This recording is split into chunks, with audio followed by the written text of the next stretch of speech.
did it. What is going on, everybody? Welcome to the stream. And a very happy Magic Monday. One and all. Yes. We can do our intro while I show off the deck that we made last week. Definitely the best deck we've made so far. Don't worry about it. It's fine. It's got 2 mythics like our other deck did last week. But yeah, so for those of you that may be new, whether you're watching live or on the VOD, what's going on, everybody? This is Joe. And Amy. We are Geek for All, and we are here to continue playing some, whatever this set is called, Murders at Karlov Manor Draft. Soren. Yes, Soren. Murders at Markov Manor. Murders at Karlov Manor Draft here on Magic Monday on MTG Arena. I'll murder Soren. It'll be fine. Yeah, until Erica gets here, and then you're in trouble. She needs to not find out. That's all. All right, so this is our deck. It's fine. We're going to play it, and we're going to see how it goes. We're 1-0 with this deck already, because we did start this one last week.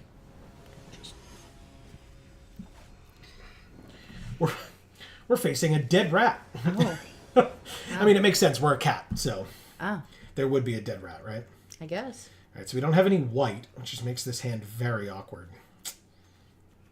Mulligan. That's worse. Mm-hmm. Oh, no, it's not. Basic land cycling for 2. We're fine. All right. Oh, we need green, which we don't have any of. Yeah, well. We'll get it. No, we won't. We need green for every card in our hand. We literally can play nothing if we don't draw a forest. Yep. Going to 5. Okay. Still no green, and now we need green for every card in our hand again. But this time, I'm going to have to do it. So, keep. We'll ditch Ansrog and the Panther. Because basically that lets us basic land cycle, but if we don't get a forest, we can't do it anyway, and the forest would be what we would search for. So. And it needs 2 forests, actually. No, that's to play it. The basic land cycling is 1 green. Okay. So I don't well enough remember our splash colors, because I think we're mainly green-white. Yeah, that's what I thought too, but... All right, and now we're just apparently not. Now we're just going to flood out with our other colors. Yep. Okay. Well, we sure do have 3 colors on the field, and none of them help us get the colors that we need. All right. Well, 4 out of 5 ain't bad, except that we need green. Oh, that sounds right. That's accurate for us. Yeah. Oh my god. Oh. It's a 3/3 suspected creature. We're at 17. Holy shit, it's a green. Finally. 5 mana. All different colors. That's now we so can play a couple stupid. things if we want. We can only play 1 green pip per turn. So no, still can't do that. Well, we can play a thing. Yes, we can play this, which will allow us to then play both of these next turn, but... Okay. Not. And he's cute. Yeah, but he's also incapable of blocking either of the creatures our opponent has, because they both have menace. We're at 13. Well. And we have to exile a card from our hand. Thank you, patented Geek for All handland. Oh no, not our 6th land that's in our splash color. A 1/3 is a relatively decent blocker, I think. Oh, Erica's here saying, hey friends. Hello, Erica. Nice to see you. Happy Magic Monday. Everything's fine. Oh god, I don't believe you, but I'll allow it, I guess. Did you just drink water wrong? I drank this wrong. Oh. That happens all the time. This has lemon juice in it, so it went right to the back of my throat. Oh, good times. Alright, well, I guess we have to block... Take 4 again? Gross. See if they have pump or something to just make this even worse. Nope, they just flip this up. Oh, they do have pump. And they take 7 instead and go to 6. Oof. So, Erica, how are you doing? Enters or is turn face up, something gets indestructible. Well, shut up out there. Nobody gives a shit. Happy Monday. I'm back to writing audio scripts again. Hell yeah. Is the text smaller? Oh, sorry. I can't see it as well. Yeah, I just didn't make it big. Thank you. My bad. I mean... Put them both on the bottom. No, that's not the bottom. It's graveyard or top. Oh. No attacks. Hey! Tunnel Tipster's bigger now. Cool.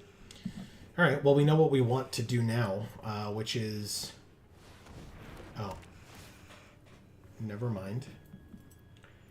Tunnel Tipster's dead.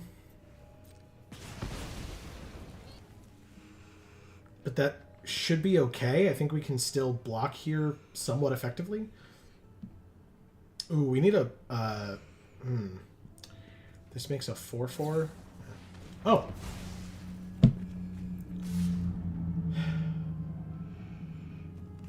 Jump block take 1? Oh, it's also got menace. Shut up out there. Holy shit. Sorry. Sorry, I get angry at idiots. It's my mistake.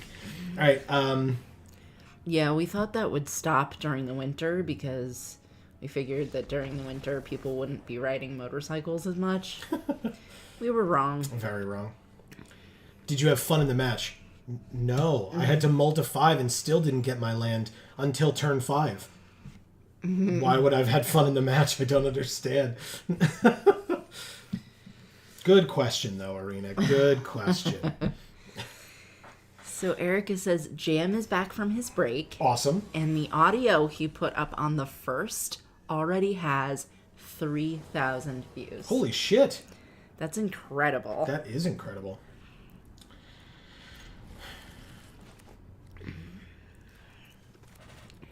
The green out first. Put this out second. Let's play the Tunnel Tipster.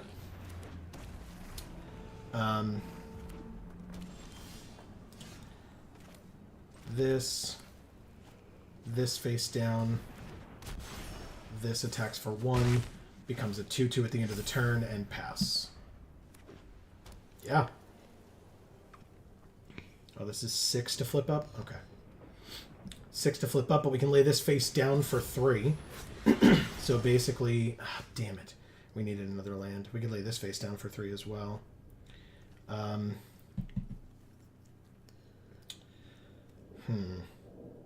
Could do this. I don't think I want to.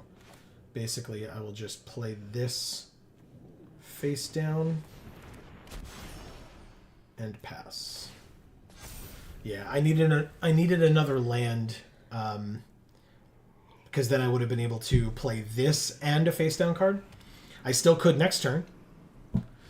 And you're stealing the Tunnel Tipster? It's super annoying. Okay, fine. Whatever. Still didn't draw that land. But I guess I can play this. No attacks. She said, to be honest, I'm sort of wondering if I should keep writing scripts or not. Why is that?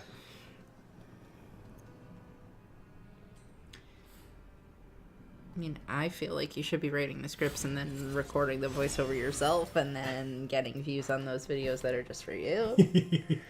That's just my opinion. I was assuming that may have been what she was talking about, and I was going to say something similar, but we will see.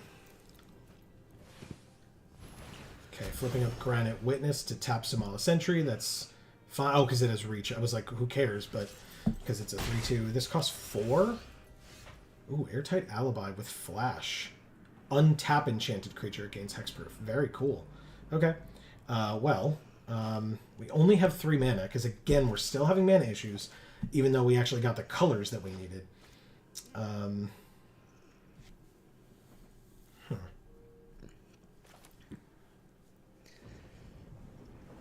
That's awkward. It's fine. Let's go like this, and we'll pick one that we kind of don't care as much if they double block and kill it, which I guess is this one, and attack with both. Perfect. Take 7. She says, nah, I'm just doubting myself and the quality of my writing. Why is that?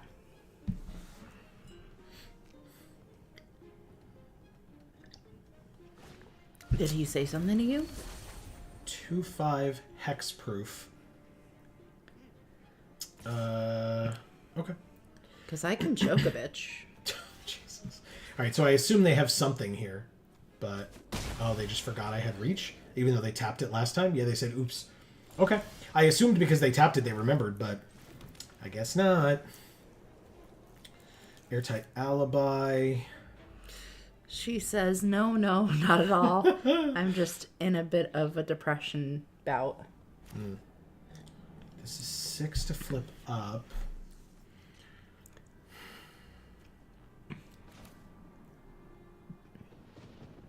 Four to activate. Oh, but I'm not going to be able to do that. I can't do any of that. Well, the proof is in the numbers, Erica. That's true, too. All right, let's attack with the sentry, I guess. And if they block, we can airtight alibi. I assume they don't block here. They have to know. Marcus says, sup, fam. Sorry. No, you're fine. What's up, Marcus? Happy Magic Monday. They don't block here. They sack and draw a card. They have a rare in Kellen. Go to blockers. Oh, they don't block. Perfect. Good. Let's play this Vengeful Creeper face down, because the nice thing is when this flips face up, we can destroy an artifact or enchantment, and they have an enchantment holding down our Tunnel Tipster right now. Oh. They have Niv Mizzet Guild Pact. Yeah. But it's only hexproof from multicolored, but that will not fully help us here. This flips up for 5. When it deals combat damage to a player, investigate. Yeah, we would probably... Oh, we can't Assassin's Trophy Niv Mizzet. It's hexproof from multicolored. Holy crap. Okay. Pass then. And basically, when they... If and when they attack with Niv Mizzet, we can block and put Airtight Alibi on our creature. They make a 1/1 flyer. You got it. Kellen also flying. Destroy up to 1 target artifact if you control the draw card. Okay. We don't have any artifacts, so that's irrelevant to us. Pass to attackers. Let's put this here now before blocks. See if they do anything. They don't. And we block. Convenient. Awesome. And we drew the black that we need to kill Kellen. Cool. They can go get a basic, but they have 1,000,000 land, so I don't think that's as big of a deal to us, thankfully. We have exactly 4 mana. So, combat, attack here. Okay, chump block. Good. I will end my turn. This is a sorcery, notably. That sucks. Okay. Go ahead, Amy. Sorry. Erica says, on the bright side, Friday night I was able to show my friend Ryn the movie Blazing Saddles for the first time. That's freaking hilarious. Amy loves Blazing Saddles. It's one of my favorite movies, probably ever. I have it on DVD, and I don't know. I don't know. I just think it's a little silly that there are people who haven't seen it, but that's just my bias of loving it so much. All right, I'm gonna draw a card as well. Because I'm one of those people who there's a long list of like classic movies that people would expect everyone to have seen that I have not seen. So I don't really get to say that.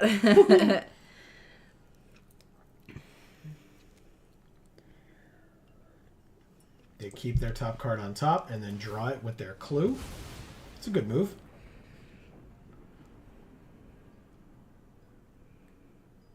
They have 9 mana, so I can't see why they wouldn't be able to play that card.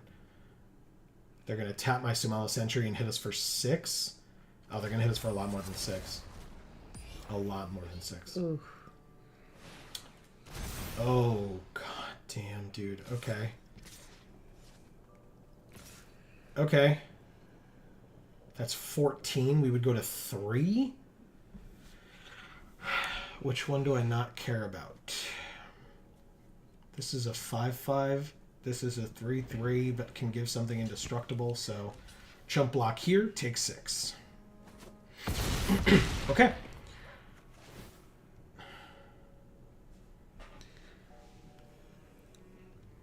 Oh.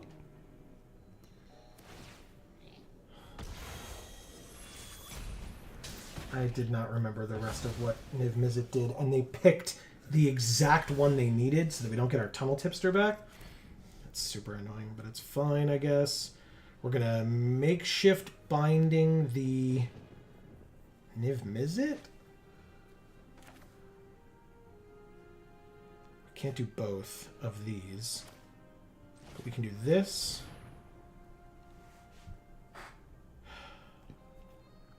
Oh, this gives +2/+0, and it's green, but this deals the damage. Oh, but it's hexproof from, not protection from. So yeah, we're going to do this. Come on.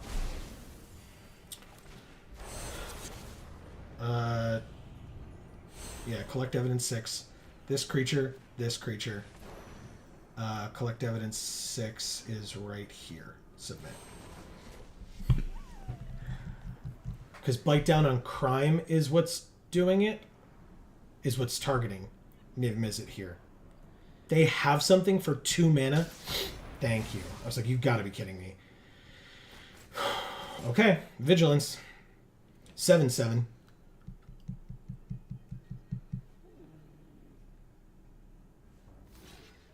Chump block.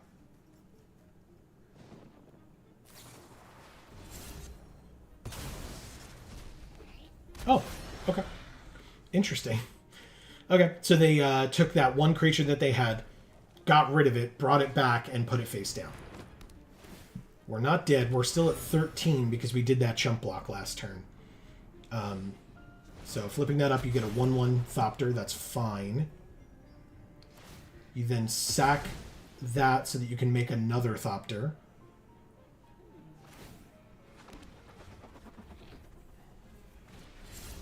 And then another face-down card off the top. This is scary. This becomes a 4/4 if we play this first, but we'd need 6 to flip this, which means we can't do both in one turn. Tap the 5/7. Swing for 5. Go to 8. No blocks. Can you just show me what's that thing? Die. Okay. So Erica says, there was a moment that had absolutely nothing to do with the movie itself that made us die laughing. And what might that moment be? Yeah, for sure. All right, so let's play the 1/1 Maverick as well. I know it's pre-combat. I guess to do the right thing, you're supposed to attack first. Whatever. Let's put the land on the bottom and keep the other Sumala Sentry. It's clearly doing well for us. Oh, why would I attack with that? Let's attack with this for 5. Jump block with one of your flyers, I assume. Yep. Okay, perfect. Dead. They're still at 11. We're at 8, but we did just drop this. They flipped up the Forum Familiar. They bounced the Satchel so that they can make 2 more clues when it enters. Okay. Because then they can keep sacking clues, making Thopters for 3 more turns. And another face-down card as well. Damn. Okay. Wow. Now, 1, 2, 1, 2, 3, 4, 5. Damn it, we're 1 land off, aren't we? That really sucks. We need another turn for that.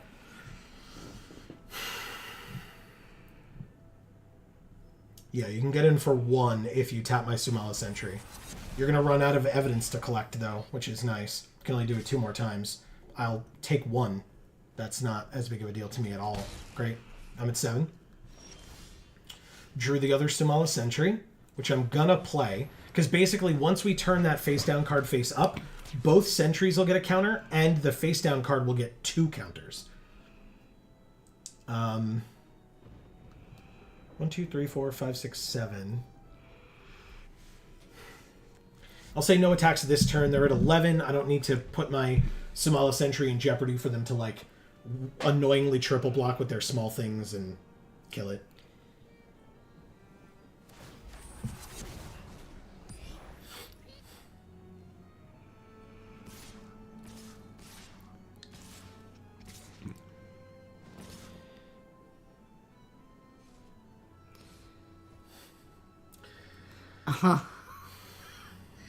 So Erica says, in the beginning at the railroad. Taggart says, I hired you to get a little track laid, not jump around like a bunch of Kansas City and right as he was gonna say the slur, Rin's PC crashed. LMAO. The computer was just like, nope. I don't like that.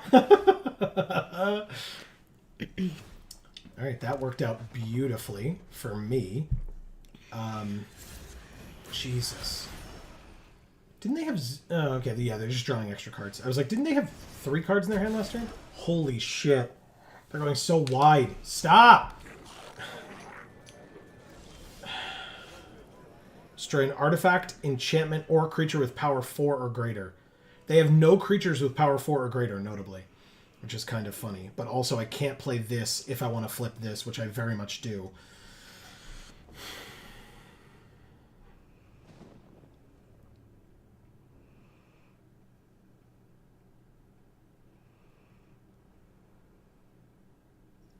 I think I pass. I'm at 5. I'm basically dead if they if they swing here. 1, 2, 3, 4, 5, 6, 7, and this is 6. So counter on the sentry.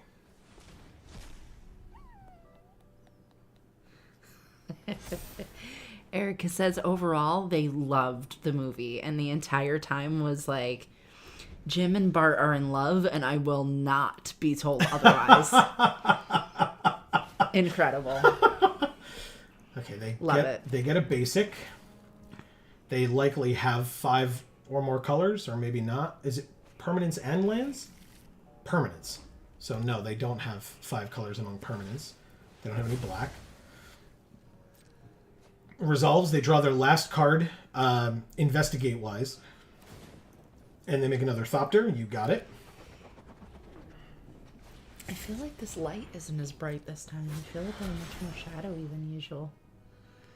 Maybe I'm wrong. I don't know, man. I'm very not focused on that right now. I'm so sorry. There's a lot going on. They reveal their hand. We reveal our hand. They choose a non-land card from it, and we discard it. That's fine. What does this do? At the beginning of combat, target creature you control gains flying, double strike, and vigilance. Uh-oh. I don't think I can take the risk. Let's just play it. Means we can't flip our creature this turn, but it means they lost a card, and actually 2 cards, so. Because they wasted that card and the mana to play it, so. They flip this up. 2 cards to the library, 1 into their hand and the other into their graveyard. Land into the graveyard. Oh my god. They have so many ways to, like, refill their hand, and we're getting, like... we have fine cards, right? I'm not going to necessarily complain about that, and we've had ways of surveilling and etc. But this is still quite tough. All right, so that's... Oh, right, they've been putting more stuff in their graveyard. Okay, we're in a fair bit of trouble here. Let's... Yeah, we're at 5. They said good game before even us counting up blocks and stuff, so they're probably right, but at the same time, like, yeah, we figure it out. yeah, it's fine. They're right.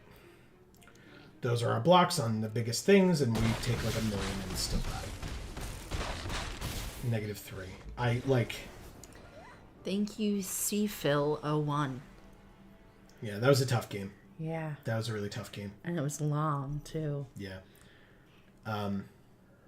Yeah, I just never had enough land to flip this thing. It's 6 mana to flip it, and we only had 7, and we kept drawing other things. So maybe the turn that I played this Sumala Sentry, I should have flipped this instead, but who knows? That was tough. That was a tough game. Tough loss.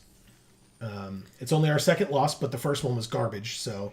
Yeah, that was like not a real thing. I know. Unfortunately, it means, Our opponent is Grundle Bumper. Hey, our lands are like reasonable, colors wise. Okay. I mean, it's probably Rebel Belt Maverick first. They go first though. Well, I guess we'll see. If they play a 1-drop, then we probably play a Hedge Whisperer first. But if they don't, it's Maverick first. They don't play a 1-drop. And we drew Trostani, which we can play on curve. Wow. On turn 3. That's gross. Oh, Case of the Trampled Garden and a land. By that time, will we need a 4th land? If we do, it's probably not a Plains. I think I'm comfortable putting that in the graveyard. Sure, why not? So Erica says we might have another movie night soon, and I want to show them Young Frankenstein, which they've also never seen. Oh, God, so good. That's one of his favorites. My dad and I bond over that movie a lot. And actually, not just that movie. We saw that movie, or that show on Broadway as well. Really, really incredible.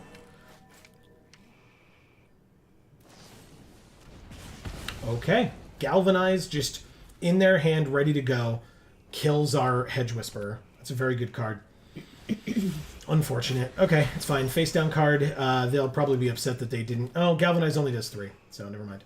Trostani, 3 Whispers. Pass. Drop a Mythic on curve on turn 3.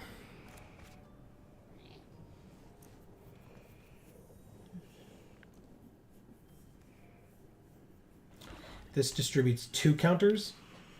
That'll be 7 power. Okay. Which isn't enough, but I guess we could... Yeah, I guess we could go get a land or something next turn.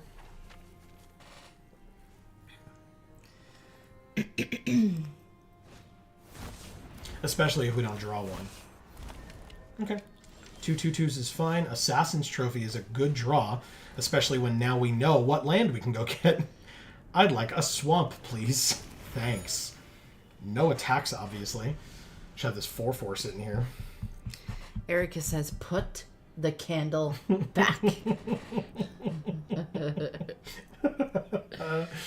Yeah, my dad and I, we haven't done it in a while, but every once in a while we'll just, whenever we talk about the crackers, basically, is when we'll go, put on a rinse! I love it. 1, 2, 1, 2.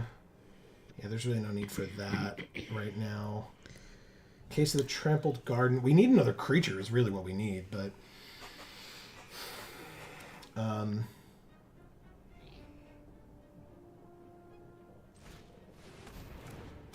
I'll play the Case of the Trampled Garden, all on the Rubble Belt Maverick, submit. It's a 3/3, and I can give something Vigilance until end of turn. Erica says Marty Feldman is a gem in that movie. Sure, let's attack for 3 and see what happens. Nothing. Perfect. No blocks. I love it. I love it.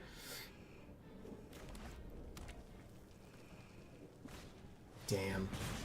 Trostani's dead. We got to give something Vigilance, and our creature's big enough now that... okay, that's got Menace, so that's fine. We can block their other 2 creatures really well, which is why they didn't attack with either of the other ones.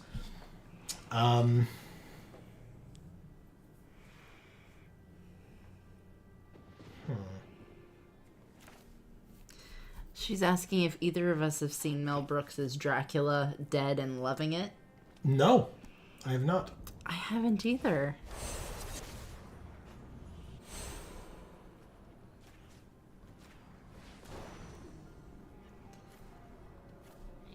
Okay, there's 6. Collect evidence, kill the menace creature. This is an instant, so if I really had to, I could just fully blow them out here. Do it. No blocks at all, which is even better, thank you. And I will pass, because again, I can still keep this up during their turn, or I can crack my clue and just draw a card. She says if you ever wanted to watch Leslie Nielsen play Dracula, it's delightful. Okay, that sounds pretty good. We'll add it to our list. For sure. Pass to attackers. They attack with both, I assume.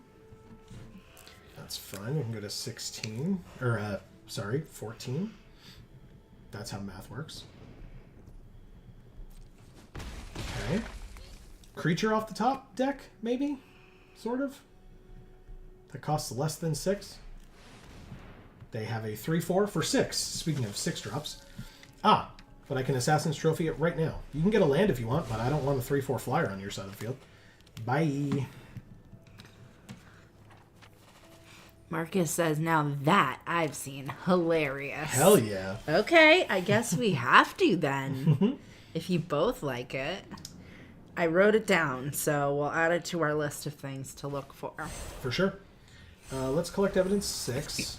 1, 2, 3, 4, 5, 6. Play this. Put the counter on itself. It's a 2/4. Go to... do I play this first? Oh, no, I don't. Not this turn. 3, 4, 5, 6, 7. So, yeah, not enough. Combat. Attack for 3. And pass. My nose has been so itchy for the past few days. I guess things are starting to pollinate or whatever. Maybe. Alright, so I assume this 2/2, this face down card, blood spatter analysis. 3 damage to target creature and opponent controls. Okay, there's nothing I can do about that. Alright. Our Maverick dies. It's unfortunate. Can't keep more than one creature on the field for very long. Mill a card, put a bloodstain counter on it. They were lucky that top card was a land. That's annoying. Erica says also Harvey Korman is in it. Also, it's free with ads here on YouTube. Perfect. All right, I will write that down as well so we know where to look. All right, 5 mana. Like I said, or was saying, I think this card, this face down card that they have is that one that flips and we lose 3, they gain 3. That's my suspicion, but I'm not certain of it. But that's my guess. If I had to guess, that'd be my guess. I will not put my creature in harm's way. Congrats, if you bluffed, you bluffed. She says Harvey was Hedley Lamar in Blazing Saddles. Oh, okay. I love him. All right, let's draw my card. Thank you, Clue Token. Drew Samala Sentry. Okay, that's a second creature. And Bite Down on Crime as well. Okay. So here's the Sentry.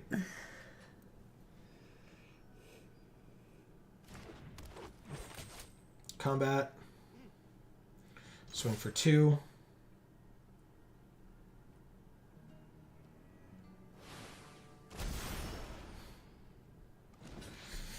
Okay, good block. Oh, I don't have the stuff to do it with, so put a counter here. It's now a 2/4 that can very well block the 3/4 flyer.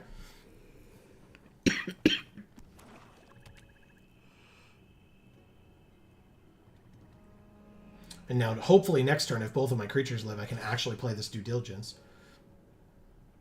Both of my creatures have reach, which is fun. Which means right now I don't need to makeshift binding that 3/4 flyer. Alright, let's see. Use it if you got it, I guess. Hear that? Use it if you got it, Erica. And Marcos. They sure did have it.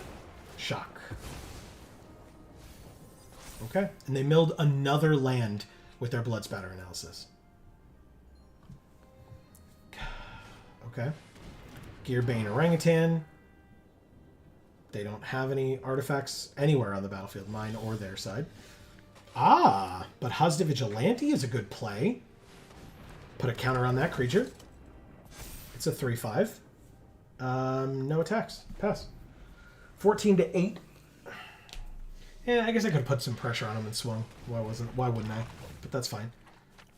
+1/+0 and Death Touch on a 2-power or less creature, which is that won't work on your flyer. Okay. The 3/2 Death Touch gets in. We'll go to 11. No blocks. Basically, what we can do... Ooh, Sanguine Savior. What we can do is Makeshift Binding, I guess. Steal the Slimy Dual Leech. And then swing with both of our creatures. Oh, no. Silly me. Due Diligence first. Right here. +2/+2 and Vigilance to both. Combat. Swing with both. For 11. So this is a lethal attack. They have to block at least one. They do block at least one. And they lose their orangutan. Good. But they are empty-handed and at 3. They did not mill a land. In fact, they milled a very good card in Harried Dronesmith. Good. And our case got solved. Oh. Whenever we attack, put a +1/+1 counter on one of our creatures, and it gains trample until end of turn. One of our attacking creatures. Sanguine Savior is a flyer. Another Gearbane Orangutan. Still no artifacts on the battlefield. But that was their top deck, so nothing they can do about that. They can give it +1/+0 and Death Touch. But I assume... Well, I guess if they attack here, that's fine. I'll let them. But I'll let them hit me, I mean. Because I'm at 11. So going to 8 while they're at 3 is fine with me. I would think they would want to leave it back on blocks, but... Okay. Fair enough. No blocks. Go to 8. We drew a land. 1, 2, 3, 4, 5, 6. Relevant. Makeshift Binding. Steal the flyer. Combat. They said nice. Nope, not combat. First, it's got to be face down now with the lands. Okay.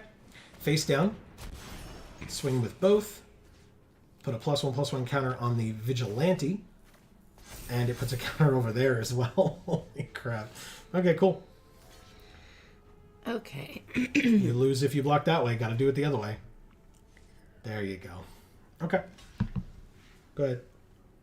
So Erica says, also, I'm curious, what's everyone's ideal cold cut sandwich and what all goes on it? Now, it's so funny that you brought that up today, Erica. It's true. Because we got, order online, pickup at the store, grocery order, and they forgot to give us our cold cuts. True. Very true. I got turkey and ham. I'm a turkey person. He's a ham guy. Yes. And I get provolone, not because it's either of ours favorite cheese, but because it's a cheese that I can get that we both like. Mm-hmm. His favorite is American, and my favorite is cheddar. They go to -12. Whoa, thank you, Grundle Bumper. Mm-hmm.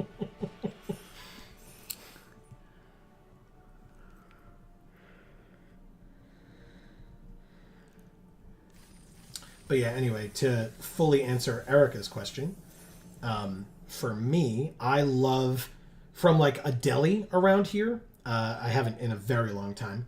Sometimes I'm in the mood for it, sometimes I'm not, but I love ham, yellow American cheese, lettuce, tomato, mayo on a roll. That's my go-to. A deli around here? Well, again, that's what I mean. A deli around here meaning New York. Because we're speaking to folks that are not in New York. I was like, what deli have you gone to? None. That's why I said I haven't done it in a while. Josh Tucker TV. I wonder if this person is a content creator. If they're streaming right now, hi, I suppose. Ooh, this is an awkward hand. It's fine, though. We have 4 land, so we'll get closer to it. Sure. Okay. Marcus says, I am. Now, I don't know if that's him saying he's using what he's got. Oh, good. Okay. Because he wrote it right after we said that. Sure, yeah. Or if he is the ideal sandwich. I feel like either way, it works, right? So, he's a snack. That's what that means. Oh, interesting. Because now we don't want public thoroughfare this turn. We can do it next turn because we want this. We want to lay this face down, which makes the Tunnel Tipster a 2/2 at the end of the turn, so no attacks. 2/2. And then next turn we have 1, 2, 3, 4, but we could keep up Airtight Alibi or something. We got options. But yeah, I like lettuce, tomato, mayo. I like a little bit of onion, but obviously with guests, maybe that's not your favorite way to go. Sure, yeah. But it's real easy for it to end up with too much onion. You gotta go like real light on the onion. I have 3 right now. Public thoroughfare, tapping the land means that we'd have to use Airtight Alibi with those 3. Otherwise, we could just play this land, play the Hazda Vigilante, put a counter on the face down card, and swing. But then we don't have Airtight Alibi. This is a really tough choice, actually. Oh, no, we just don't swing. Silly me. Go like that, and no attacks. Okay. Sorry. Erica says, harried dronesmith and the Thopter of Fire. That's like amazing. That I like That's that really good. See, Holland is here saying, managed to catch you guys. Yeah. Great to have you. Plenty of time. Welcome back. Plenty of time to spare. Exactly. And then he says, bacon with extra bacon. Hell yeah. I'm with you on that. I have a fun story to tell about that later, but keep reading. You know what? I don't put bacon on sandwiches. I put bacon on burgers, or I put bacon on pizza, or I put bacon on salads. I put bacon on eggs. I put bacon on pretty much anything. Jesus. But not sandwiches, which is weird. Because I really love bacon. 6. Okay, so they bolted the bird, Amy. They did it. Oh. I would too. Not a bird person. Yeah, exactly. We'll play this. We'll tap this. And then with 3 mana left, I guess we play... No, I guess we go to combat. Swing with both. See what they do. They could double block the Vigilante if they want. They could force a trade with our face down card, although we have the mana to possibly flip the face down card up, so depends on if they want to get squirrely with that. They do double block the Vigilante. Oh, hell yeah. All right, good. Let's untap it, give it hexproof, and make it a 6/6.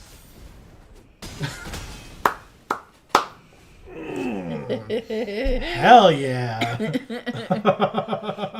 Gross. Okay. Izoni, Center of the Web. They get 2/2/1 spiders. 6 would be this. So Erica says, I'm a fan of a spicy Italian sandwich. Oh, me too. Yeah, if I go to like a deli, which I hardly ever go to because most don't have gluten-free bread, but Jersey Mike's does. So if I go there, I'll get a spicy Italian sandwich. But also, at least around here, screw Jersey Mike's.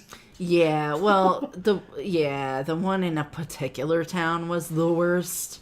The one over here, I don't know. We haven't been to it, but well, we went to it once. Holy crap. Yeah, recently. Somewhat recently. It's so expensive, though. Especially for gluten-free products, man. They do it to you every time, right? Yeah. She says, but I'm not a fan of oil and vinegar or hot peppers, so I feel like I'm cheating when I get it. LOL. No, not cheating. I love oil and vinegar, but vinegar starts to get to me after a while. Especially at this age. When I was younger, it didn't really do that. Holy shit. Sorry. It's okay. Go ahead. But I definitely don't get hot peppers on it. Mm-mm.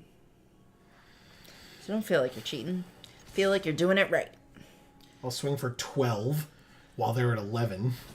Jump block, jump block. Beautiful. Marcus says, Joe just bumped the hell out of their Grundle.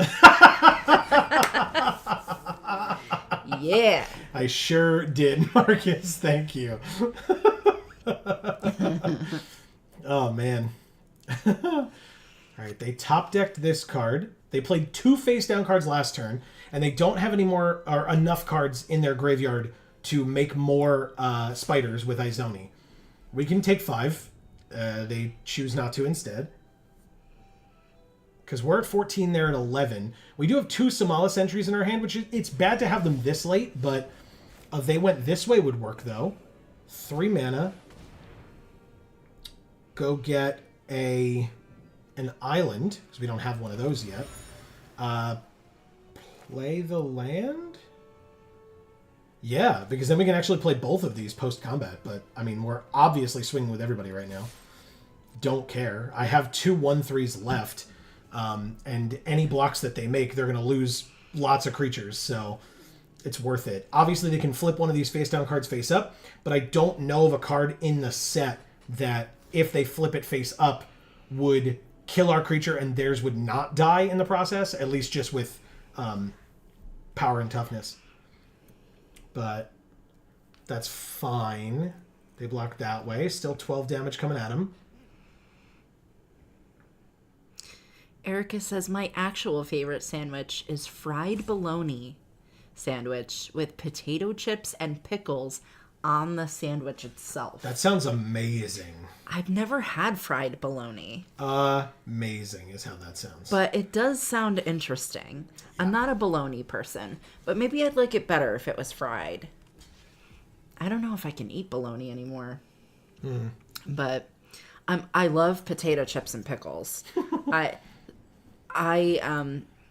really tanking on this block. Go ahead. I don't eat a lot of potato chips because I try to like be healthier than all that, but I'm a huge potato person.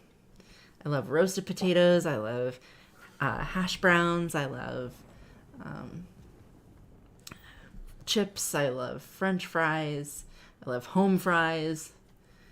Kind of any way you can make them, I love them. Mashed. What a surprise, they flipped it up. These will trade. That's more than fine. They actually take 1 damage from trample. But they lose their 3. I lose 2 of mine. And then I play 1, 2 more. Pass. Very nice. Yeah. And it's 14-4 now. And pickles I usually put on the sandwiches I make for us. I get the like sandwich stackers ones. So they're like, flat, sliced long and thin. Long Island. No. And those are the ones I put on there because then you can just put one slice on and it's like the perfect amount of pickle. Ooh, interesting card. Nothing that we can do now with it, but I assume if they flip their shit up that we can do stuff with it later. Surveilling 2 helps a lot. Assassin's Trophy is a good top deck. No attacks. Very nice. Okay. Alright. Basically, if and when they flip one of these up, I assume it'll have power 4 or greater. I can kill it, and we can move on with our lives. She says, I should clarify, I love spicy peppers, but I don't like pickled peppers, like banana peppers or pepperoncini. Okay, I actually love anything pickled. Peppers or otherwise. Pickles, peppers, pickled peppers, all the pickled things. I love it. My like absolute favorite pickled thing, okay, is lemon rind Pickled lemon rind. Sure. If you ever have the opportunity to get that, I've had it at an Indian restaurant. It is incredible. All right, so I killed their face-down creature, which was the alley assailant. I predicted that that was what one of them was earlier. I think in the last game, not even in this game. They're at 1. We have 3 lethal creatures now, and they have 2 cards in hand. They have 1 card in hand. And they conceded. Thank you, Josh Tucker TV. We rank up to Silver Tier 4. Awesome. Awesome. Okay. Very cool. Yeah. Ooh, and we get a Mastery Orb. Ooh! Which means, I forget who we're working towards right now. Oh, we started here. We're working towards Etrata. Very nice. So we will take the lead pipe. To the head? I mean, I'd rather not, if I can help it. It's really cool. Okay. But also, Amy. Yes. If we go back to our deck, we got something else that we had talked about getting. Here it is. Yeah, the detective. We got the Gumshoe Guide as our companion. Yeah. Amy loves this guy. We should change our sleeves, too. Oh, okay. Let's do... Well, let's scroll down. What are some of the newer ones again that we have? I mean, the one that's on there right now is new. But we have now Judith, Aurelia, and whatever this dude's name is. Oh, and the lightning moves. Let's do that one. Oh, this one? Yeah. Sure. Confirm. All right, let's do it. She says, I love pickled cucumbers, pickled onions, and pickled eggs, but peppers just don't hit the same. Interesting. I don't think I've had pickled eggs. I got a lot of weird looks when I went with my dad to work and I got like egg salad for lunch and put a pickle in it. Oh. I cut up the pickle and put it in the egg salad. And people were like, "Really? Pickle in an egg salad?" And I was like, "Yeah." Is that weird to people? I guess. My mom always used to put pickles in egg salad. She put it in tuna salad too. Or maybe I didn't cut it up. Maybe it was like a pickle. But she says egg salad is my life. Okay, so I don't make egg salad because that like triggers some things for me personally. But he loves egg salad. So like when he gets the opportunity to eat egg salad, which actually isn't that frequent. Oh shit. He will get it. Ansrog on the top, keeping it. 2/2 with haste on turn 2. Okay, well then I guess we play the Vitugazi Inspector and don't collect evidence to at least have a blocker. Pass.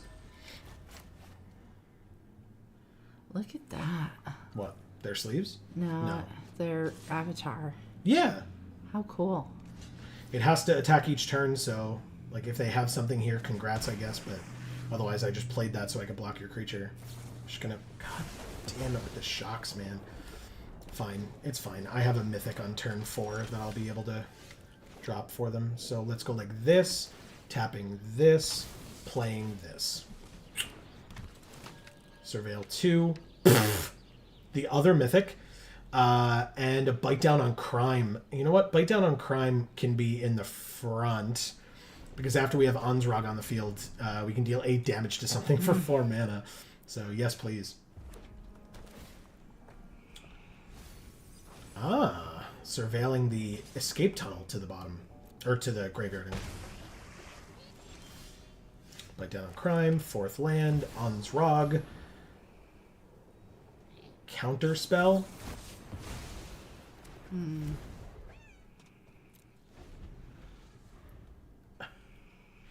Sure. That makes sense. Sure. Eric says I have to make my own because I need extra yolks. Oh, Japanese okay. style is my favorite. Interesting. I'm not familiar with Japanese style, but I'm going to assume that it has extra yolks. And pickles. No. All right, you countered one mythic. Here's the second one. Pass. I'll write that down too. That I should start. I've been facing a lot of these traumatic things that I've gone through in the past, so I'm gonna write it down. Make egg salad.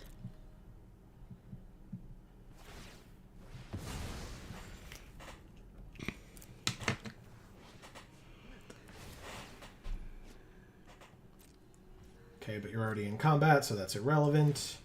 Sacking another one. Actually, great, because now you can't attack for 6 next turn for doing that. Playing a land and passing. I'll take it.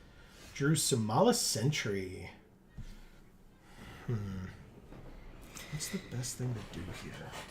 She says Japanese egg salad is super homogeneous and creamy. They basically mash it super fine and add mayo, salt, and sugar, and that's it. And put it on very well buttered bread. Very nice. Interesting. Let's collect evidence and have Tristani kill one of their 3/2s with a bite down on crime by getting rid of these 6. Then going to combat and attacking with Tristani for 6. They take 6 and go to 14. We're tied up now. Thank you, Tristani. And then a Somala Sentry. So what do you do with those spare egg whites? What do you use them for? Surveillance monitor. Collect evidence for to make a Thopter? Yes. Okay. Ooh, she says, I love dipping cucumber spears in egg salad too. Interesting. Okay. Okay, so not pickles, but close, right? Yeah. That's cool. Combat 4/4 again. See what they do. Nothing. They just take it. I'm not a cucumber fan, but I love pickles. I'll end my turn. I can keep up Assassin's Trophy and make your move. Let's see what we're going to do. Obviously, I have a 1/3 Reacher for their 1/3 Flyer. They have a 3/3 that they're attacking with. I guess I could just play Airtight Alibi, right? Let's try that. Do you have another counterspell? Because if you do, now's the time. Oh, they just bounce it. Okay. That's fine. Then I take 3. At least I didn't block or anything first. That's why I did it. She says I either just eat the egg whites with some salt as a kitchen snack, or sometimes I chop them up into a salad. Oh, okay. Okay. Thought maybe like you did something, bakey with it, like make a meringue, or I don't know how to make bakey stuff, but you do. So if I play any of this stuff, I can't use this, but I guess I could play the Maverick and keep up these 2. Surveil 2. They went this way and a swamp. I kind of want the swamp first for the Assassin's Trophy. Let's go to combat. And attack for 4 again. Do they go to 6? They do go to 6. Wow. Awesome. And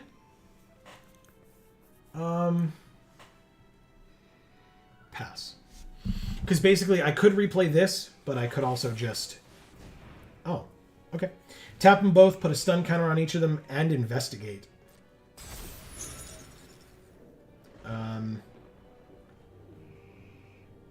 Pass to the end of the turn. That's fine. Because basically now if they sack their thing, they can attack us for 6, which is a little annoying, but... Or 7, I mean. But then we go to 7 and they're tapped out. It's probably fine for us. As they're top decking for all their stuff, they do have 2 artifacts, which means if they play a 3rd one, we can kill their case.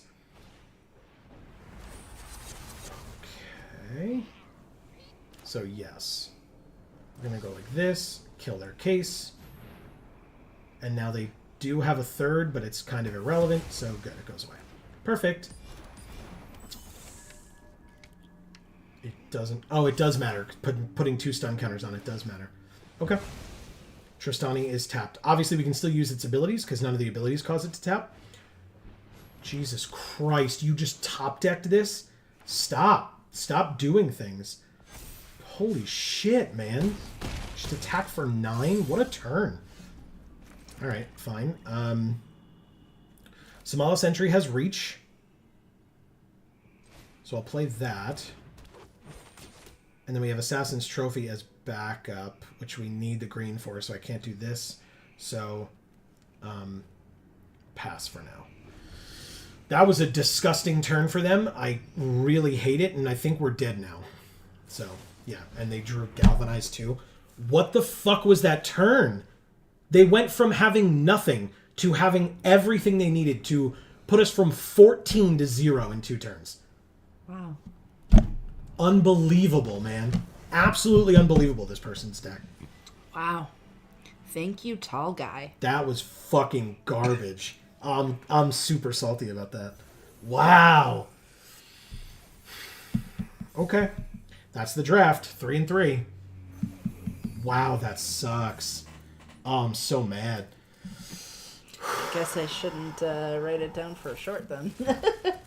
No, you should not. Okay, let's open 8 packs to make me feel a little bit better. We did get a mythic out of 8 packs, whereas sometimes we don't get any out of 10, so that actually feels pretty good. Okay, so all these we've seen before. We got a Buried in the Garden. Love that one. Very good card. I know you like this art, because who doesn't? I want to tickle him. This one? No. Oh, this one. Yeah. It's like showing me its belly, waiting for me to tickle it. Case of the Gateway Express is the first one of these we've gotten. Oh, it's Edgar Allan Poe. It's, again, we've talked about this. This card is the, what's the Poirot movie on the train? Orient Express. Thank you. Murder on the Orient Express. Because it says, choose a creature you don't control. Each creature you control deals 1 damage to that creature. Because, spoilers for that movie, which came out a while ago, so I hope it's okay, everyone is the killer in that movie, if you remember. They all sneak into his room and they all stab and slash and kill him together. And so this perfectly shows that, because all of your creatures deal 1 damage to their creature to try and kill it. And to solve the case, 3 or more creatures have to have attacked that turn. And then all your creatures get +1/+0. Brilliant. Brilliant use of a card. Really, really well done. Flavorfully. I really like that a lot. First rare is a Raucous Theater. Very nice. A rare wild card. Good. Give us the rare wild cards now so that this is an actual mythic. Ezrim, Agency Chief. Nice. Another, yep. Wow. See, bring them on. That's fine. Aurelia, the Law Above. Love me some Aurelia. Very nice. Tolzamir, Midnight's Light. Mwah. Love me some Voja. And Krenko, Baron of Tin Street. Yeah! Do you like the Goblin token too? No. I didn't think so. Why? It just looks...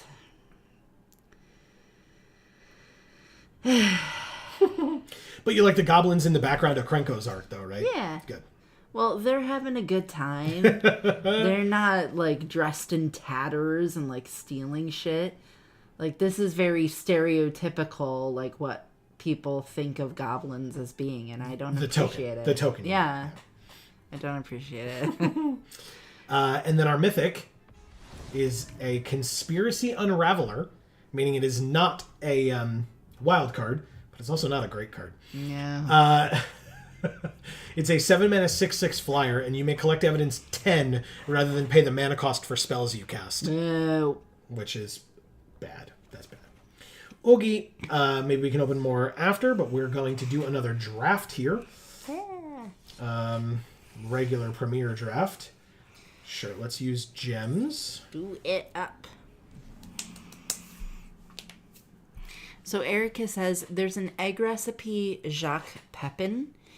made that I'm obsessed with, where you basically make deviled eggs with a slightly different filling, then brown both sides in a skillet. Interesting. What's the filling? Like, how is it different? And you brown the filling side as well? Wouldn't it kind of get, like, melty? Depends on what the filling is, I suppose. Yeah, I guess. Come on, last person. I love deviled eggs. Yeah, me too. Me too. I forget, they had them at work once, and I ate entirely too many of them. And my stomach wasn't a big fan of deviled eggs at that point. But I sure still was. Yeah. Lazav, Wearer of Faces. 2 mana, 2/3. Whenever he attacks, or they attack, exile target card from a graveyard, then investigate. Whenever you sack a clue, you may have Lazav become a copy of a creature card exiled with it until end of turn. It's ironic, because you can't see their face. Mistway Spy. Okay. Mystery Key. When a equipped creature deals combat damage to a player, sack it. If you do, draw 3 cards. Jesus. There's also Hedge Whisperer, which is a good one. Insidious Roots. See, like, blue and black seems like not a great idea with all these cards here. But, I mean, green is probably not the best either.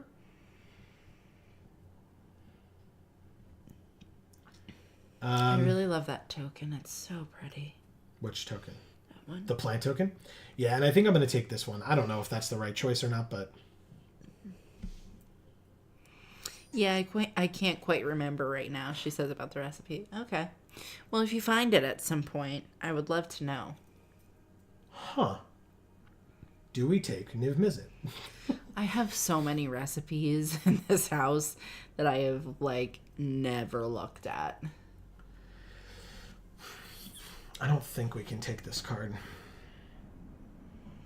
Are we willing to throw away a draft to try Niv Mizzet? Our opponent in that one game got to use it. Sure did. Sure, why not? We already have a 2-colored card in Insidious Roots. Now we have Blood Spatter Analysis, or Meddling Youths. Ooh. That's just jizz. What is? This? The Blood Spatter? It's just jizz? Thanks, Amy. You're welcome. Oh, should it be Escape Tunnel? It should definitely be Escape Tunnel. Let's do the adult thing and take the fixing that we need to be able to actually play our cards. Maybe we'll get these dual-colored cards later. We are on Ravnica, after all. Okay, see, so for example, Crawl, Whipcracker, or Breakout. We'll take the Whipcracker. Destroy target token and opponent controls. Okay, sure. All right, we know what we're doing now. We're looking for fixing and or 2-color cards. So here's a 2-color card. We'll take it because there's no fixing here. Next we have Dog Walker, which is a 2-color card, and there's no fixing, so I'll take that. Oh, we have 2 Golgari cards. It's probably fine. We then get... we need permanents, right, that have 2 colors? Different color pairs among permanents you control that are exactly 2 colors. This is not fixing. This is not fixing. I mean, that's discard to draw. I guess that's kind of helpful. I'm not taking Lumbering Laundry. Sorry, Amy. Bye. Love you. But I will take Deadly Complication. It's just a good removal spell. Yeah. Oh. Nice. Hi, Kylox. You're very expensive. Like, very expensive. Oh. And he cares about instants and sorceries? When he attacks, sack any number of other creatures. Alright, I'll take Fairy Snoop then. Sorry, Amy. He's so cute. Don't you want to just hug him and hold him and kiss him and love him? Oh my god. I mean, he's cool. I like him. Oh, focus on this instead. The Mystery Key came back. That's something. But it's also not. I'm going to take the Shady Informant. Alright, who are we drafting with? We've got Demar 3. We've got Hunto, Joel Embid, or Bede, Nacho Man 21 899. Yeah. Bustafer Jones. This is fabulous. Bustafer Jones with a Z.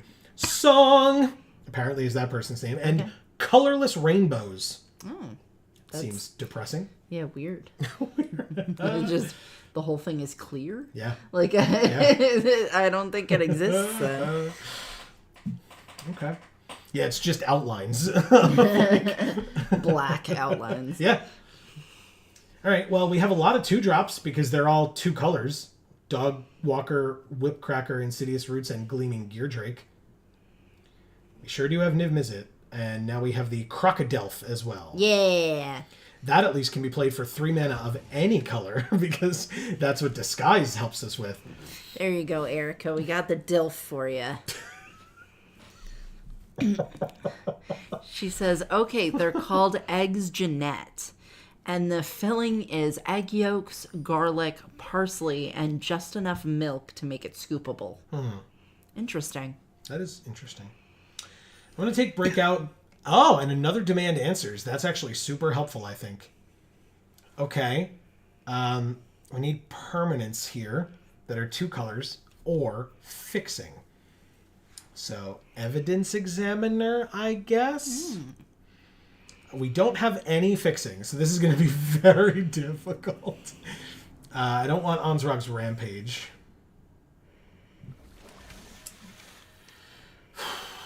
Okay. I mean, we got our... This is our first... Oh, nope. It's our second Simic card. Thanks, Crocodilf.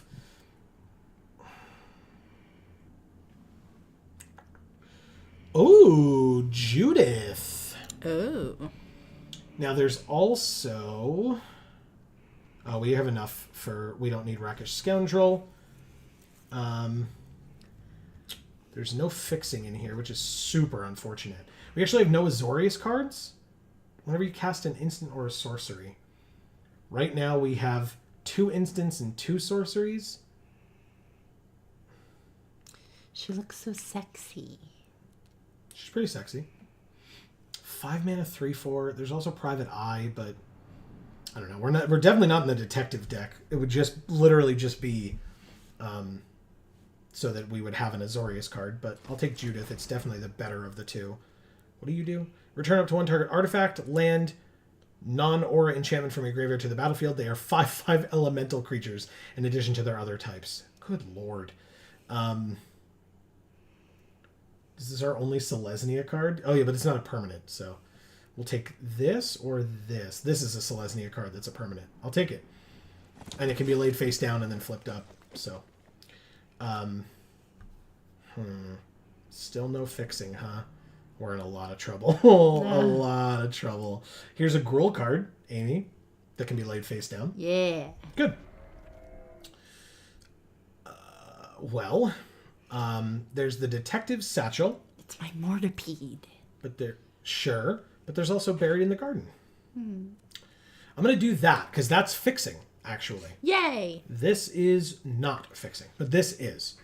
Because it lets any land that this goes on add an additional 1 mana of any color, which is very helpful. Although, of course, we would need white and green and 2 other colors to be able to have it in the first place, which means it's not great fixing. This also is not great fixing either, but it's fixing, and there are no 2 color cards in the pack, so Cryptex it is, which means... Well, nothing? leave the past. That's farting. It's relive the past, not relieve the past. Well, in that case, it's just shitty. Sure. Whatever, we'll take that weird card. They went this way. Absolutely. That's a good fixing. card. Yeah. Very, very helpful. I'll take it. It's our only monocolored card. The Cryptext. Cryptex is no colors. Sorry, I have 2 demand answers. My bad. My bad. This is a card that can be played face down, so I'll take it. It's a 2/2 creature for 3. Picking a lot of green. Yeah, which is good, because like green is the one that helps fix, so... Yeah.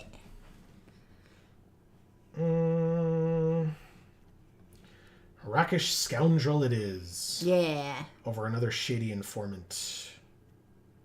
Right? Yeah, sure. This flips up for 4. Shady Informant it is. My bad. But the other one looks like a young Adam Lambert. And so I like that one. I'm so glad. I'm so glad you like that one. And Felonious Rage in the sideboard. Come on, fixing.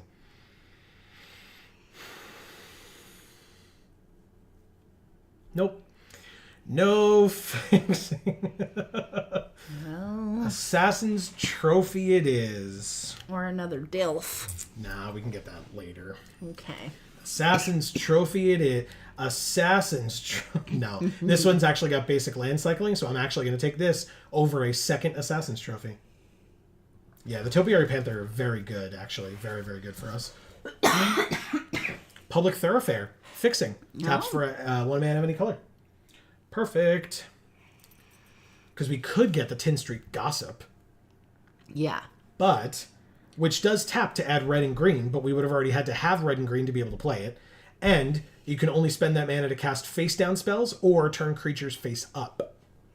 But you know, if he's talking to you about somebody else, he's talking to somebody else about you. Of course. So Yeah, he's a gossip.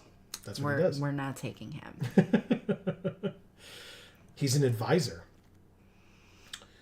Okay, Tunnel Tipster is... Oh, sorry, they went this way. That's what we need. I was like, Tunnel Tipster is ramp, not fixing, but they went this way is exactly what we need. Yeah. So we're going to be very heavy green. In fact, if we look at our percentages right now, we are heaviest percentage green, which is good. Because then once we have the green, we can use they went this way to get the other colors that we need. Sanguine Savior is great. We actually don't have a lot of this because this doesn't really count. So sure, Sanguine Savior it is. Okay. Erica says, of all the drafts I've ever seen, this is one of them. Thanks, Erica. Correct. Right as I pick an Orzhov card? How dare you? Fender at large isn't what we want. Sure. I'm just mono Niv-Mizzet and hoping for fixing that we won't get. And Adam Lambert. This one? Yeah. The Rakish Scoundrel. Adam Lambert's not a scoundrel. Ooh. And it's a last pick, basically. Like, it's the last...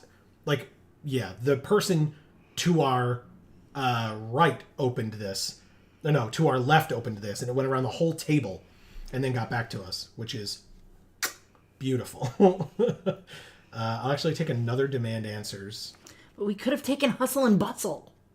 But we could take another Fairy Snoop. Yeah. Instead of another Assassin's Trophy. Snoop that fairy.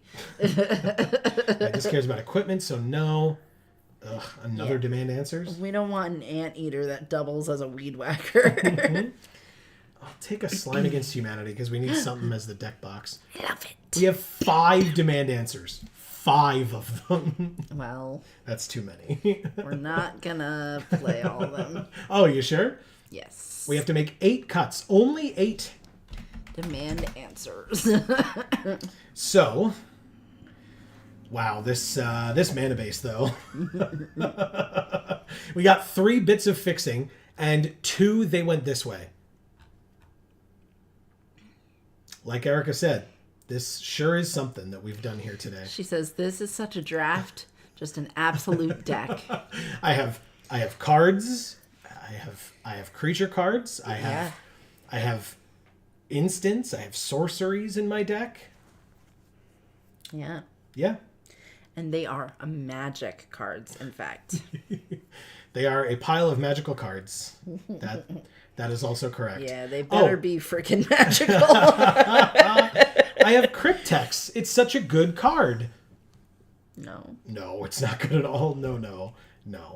All right, I'm not playing Repulsive Mutation. You're repulsive and mutated. Thanks. Aw, it's always so nice to hear from your spouse.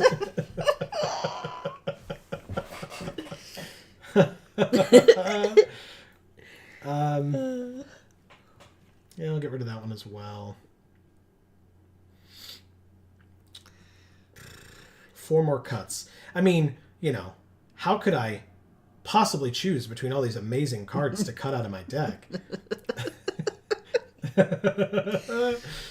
Help. All right.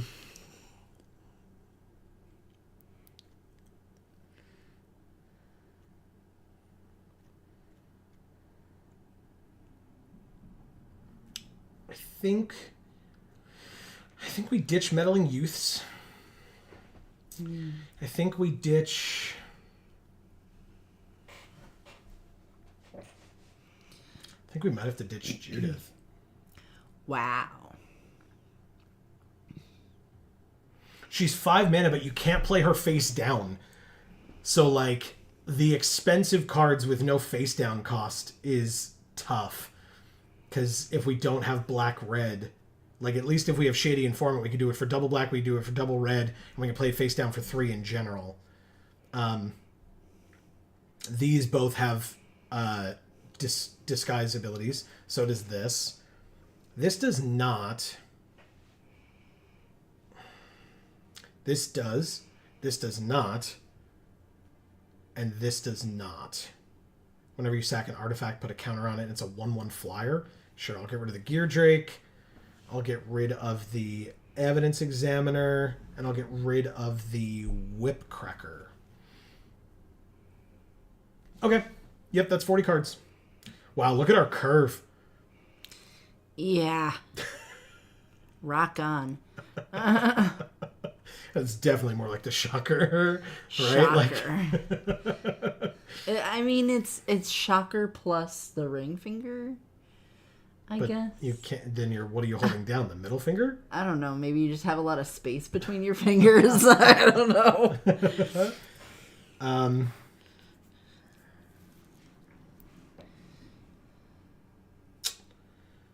Interesting. Oh, there. You're holding down the middle and the pinky, but you're not using your thumb for it. So your thumb is like up there with your index finger. Yeah. Okay, so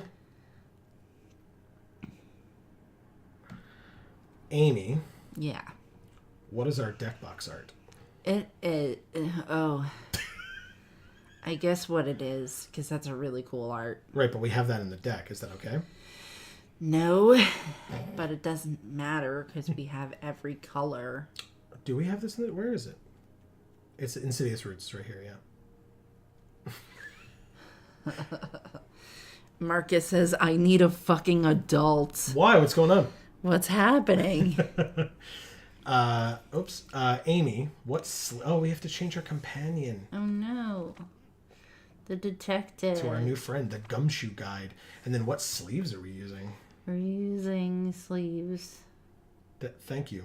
Yeah. Which ones? Sleeves. Mm-hmm. Which ones? Yeah.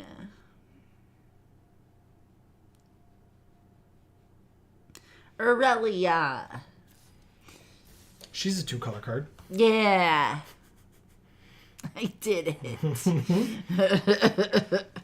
God. Alright, we're a 0 and 0.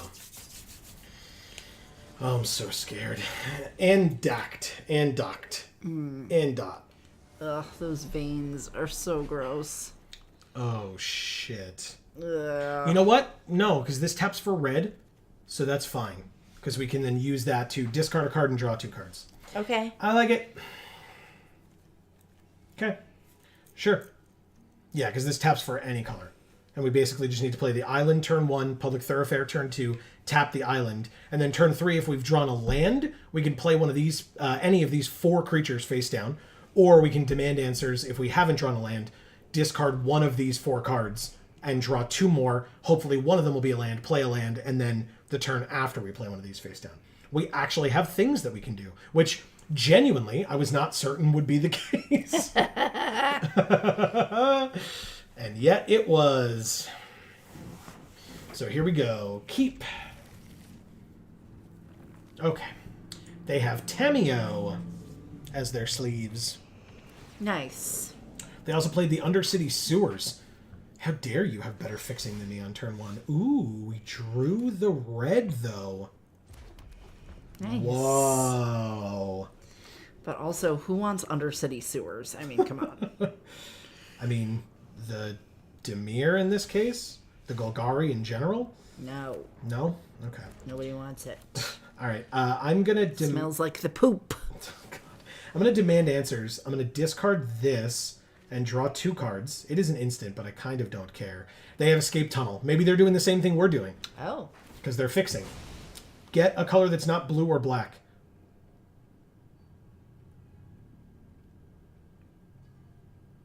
Oh my god. They left. It's red. I was right. And we drew the green. Oh. All right, we have 3 of our 5 colors. 4 if you count the public thoroughfare. Wow. I love it. So right now, colors-wise, we can play everything in our hand. Good. Yeah. I like that. Yeah. Because this taps for black, which we need for this and this. And we have the red and the green. So we're good. Wow. Interesting, interesting.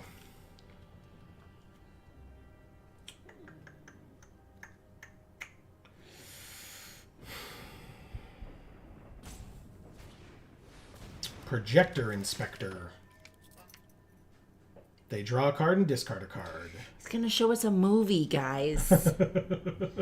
Marcus, what's going on? Yeah, tell us. Is it because of our deck, or is it something going on in your life? I assume it's that, which is maybe why he hasn't responded, because whatever's happening is happening. Yeah. All right, I'm going to play this forest, and then I'm going to play this face down. We drew another red, by the way. Nice. Yeah.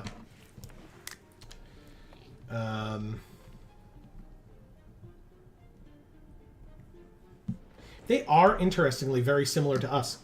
They have a blue-black land, red, green, green. We have red, red, green, blue, and then, obviously, anything. He says the shocker? How dare.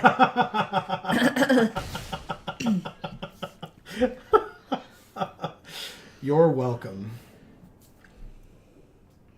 Well, don't judge, Marcus. Maybe you would like the shocker too. Ew. Ew. That's too much.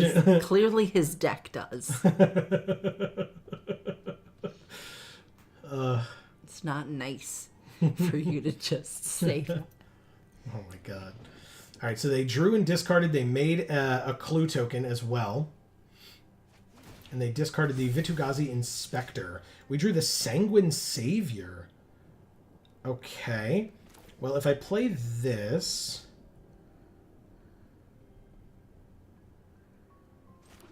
This flips up into a 4-2, so I don't want that right now. But what I think I'll do is... We're definitely going to have the mana.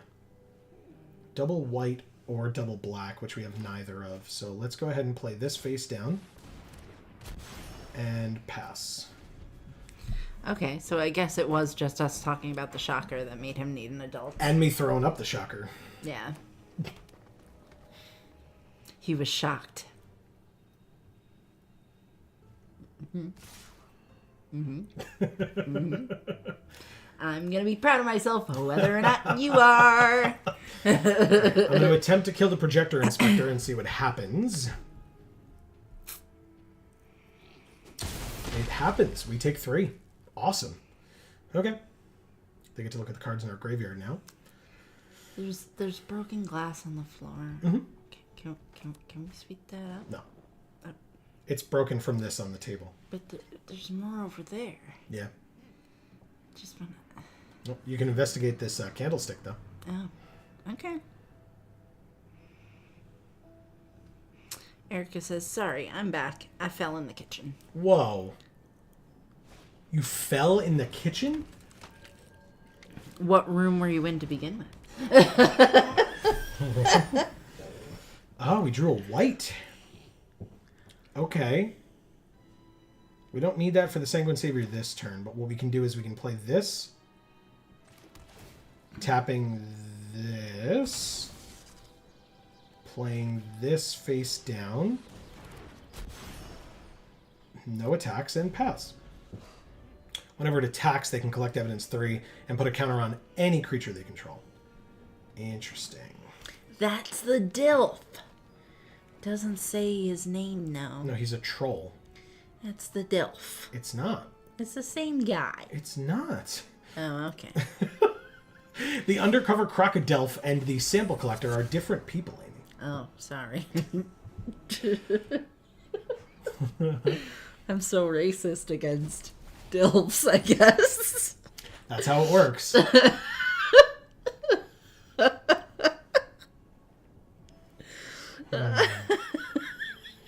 Two cards in their hand. I don't really care if either of these die, to be honest. So I can double block whatever 3/3 they don't put the counter on.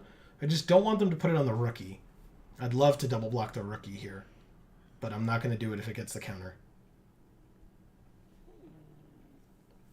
Wow, you really got to pick somebody though, dude. Like, I'd rather you not put it on the rookie, but I'd rather you pick more.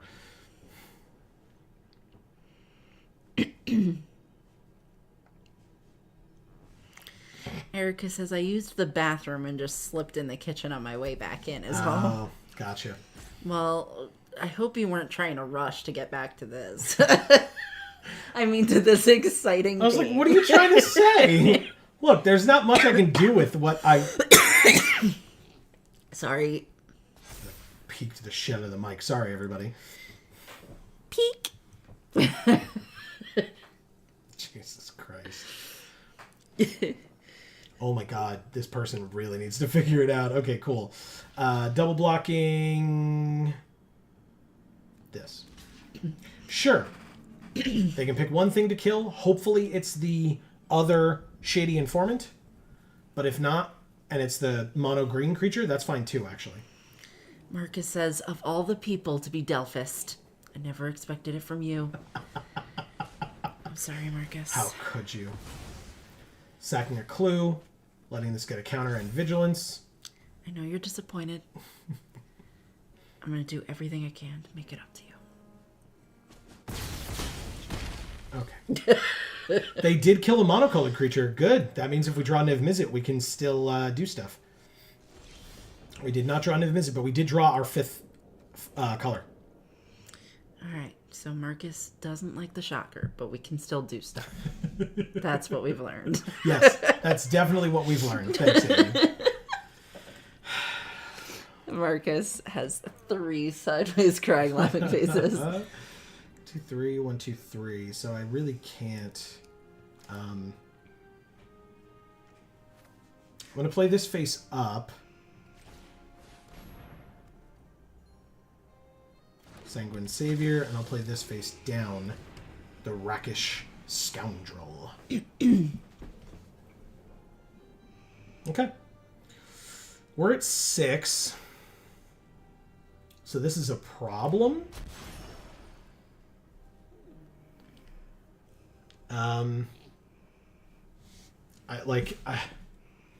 His opponent's really annoying. Just okay. Fine. I guess. We're not dead.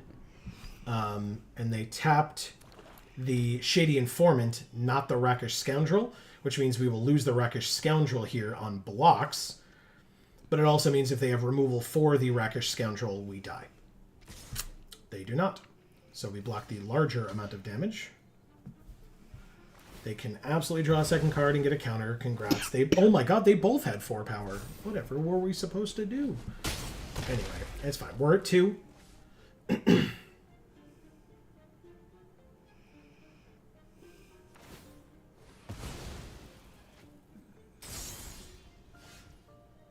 Oh, we're just dead now. Okay. Oh. Yeah, we're dead. Because we'd have to play this face down, flip it face up. It's just... Hey, look, we got all 5 colors. Yay, personal victory. Thank you, Andact. Undocked. Did you have fun in the match? Sure. It's my fault this deck exists, so how could I say I didn't? Sorry about that, Mike. We're 0-1. Keep going. Is it snowing? In this picture? Yeah. No. Are those like ashes? And or birds up top there. Or confetti? Hallstedian? Hallstedian. Okay. Hey, we have the land to be able to play Cryptex. We could play Assassin's Trophy. We could demand answers. We've got options. I'll keep. We drew another demand answers. Sick. Okay. Well, Sanitation Automaton allows them to surveil 1. We drew a They Went This Way. That's fun. Oh, we have to collect evidence 3 to add mana. That's fine. So yeah, we can demand answers next turn. Ooh, Insidious Roots. Creature tokens. Erica says, I just got a podcast recommendation called For the Love of Dilfs and blame you both. Yes. Saying You're welcome. Delph. You're welcome. I guess your devices are listening to us. And or it just knows you well. Play the Lush Portico. Nice draw. Keep the mountain on top. Hell yeah. Because then I can play the land, play They Went This Way. Good. Very nice. All right. I mean, I'm taking damage along the way, which is a little annoying, but we can make it work. This flips up at 5, and so does this. What sleeves are these that they have? Oh, okay. Okay, we have the land. Good, good. We could just destroy target creature, but I don't think we need that right now. What I would like to do is we're going to take a bunch of damage, but viewing the battlefield, we have green, white, black, red, so we need blue. That's this island. Perfect. Okay. We have all 5 colors. Yeah,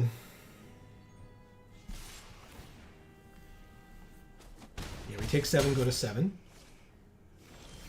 Drew a land, thank God. Actually, that's super helpful. 1, 2, 3, 4, 5, 6 means we can play this face down. They said nice. And this face down. Okay.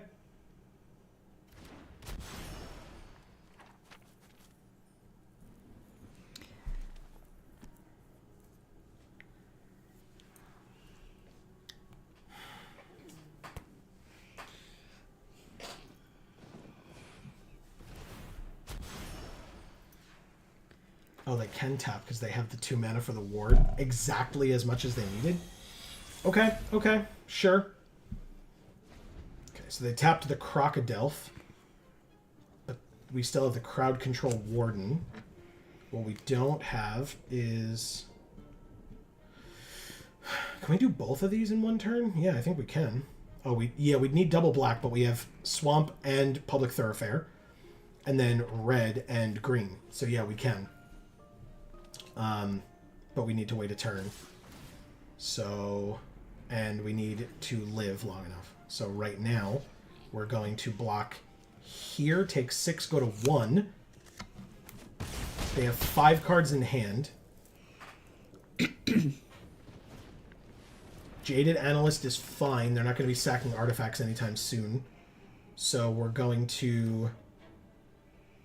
Damn it, I'm going to give them a land. And they kind of need it, but...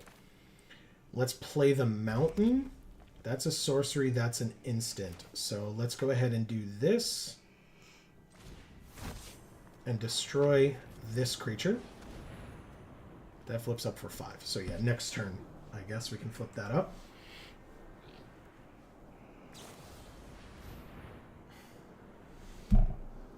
Great. That's a lot worse. Okay. Especially that they just had that waiting there, too. Cryptex. And then... Pass. Okay.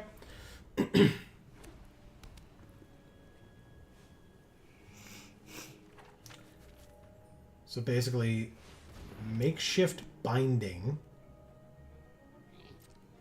Okay. That's actually really interesting. This is really cool. Good. Good. There are 22. Pass to attackers. They attack. And then before blocks, we destroy their makeshift binding. Get our Crocodile back. And block. Yay.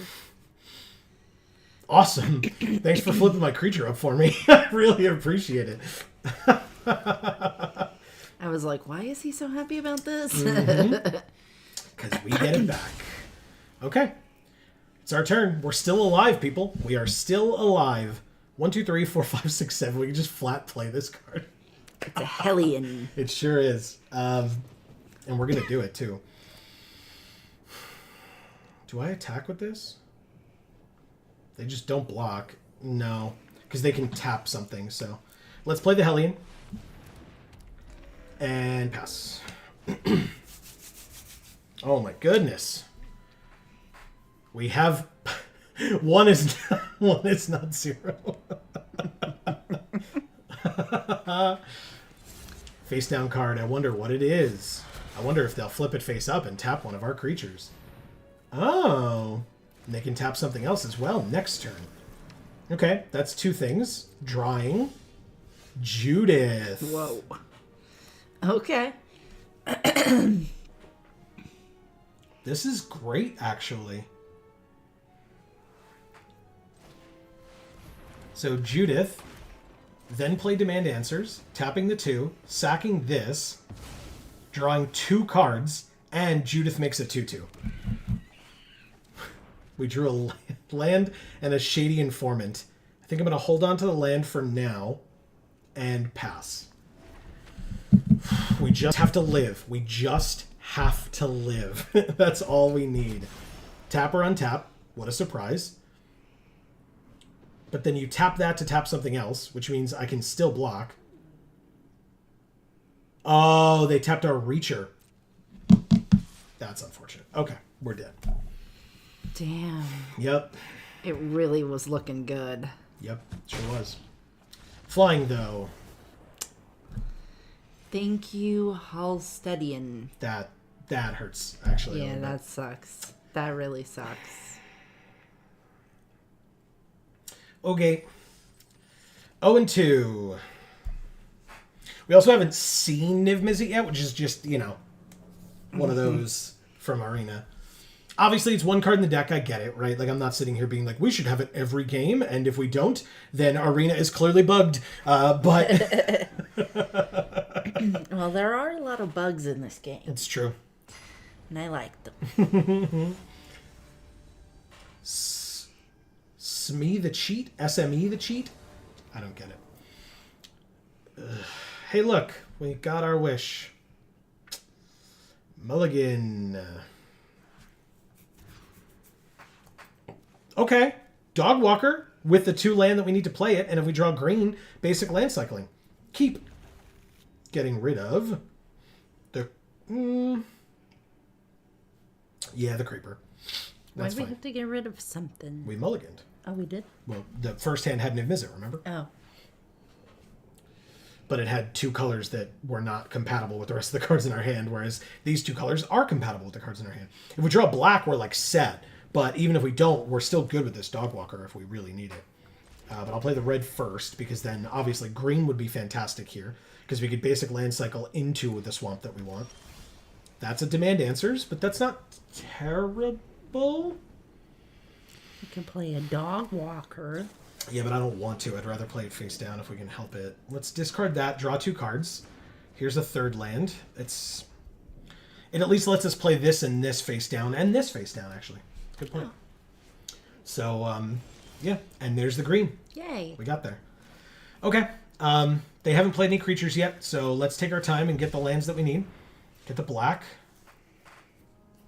Get the black. Thank you. And pass. Okay, we have 4 out of 5 colors. It's pretty good. Right? Private Eye. It's Yeah. watching you. Yeah. It is. It sees your every move. Let's play this for 3.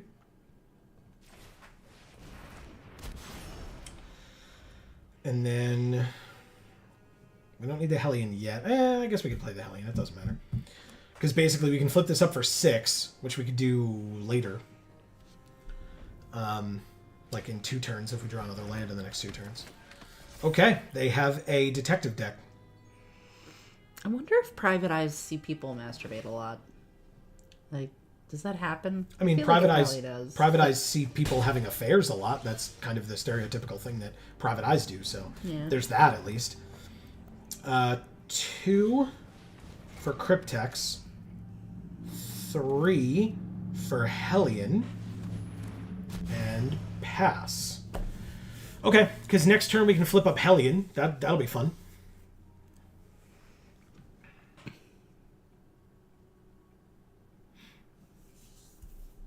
And even if we top deck a land, we could still, like, you know, flip up the Hellion or play both of these cards face down or something.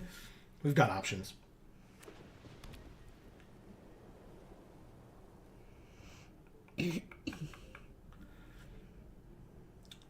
What are we doing? I mean, this person's a cheater. They've told us so.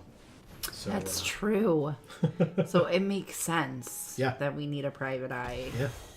All right, they're tapping down our Shady Informant, which is fine. They actually didn't pick the right one, which is good. Pass to blockers, no blocks. I wasn't planning on blocking even if they hadn't tapped our thing. We're at 10, they're at 20. Take our turn. Drew the another Shady Informant. Cool, very cool. But I think we're just gonna play this face up and this face down.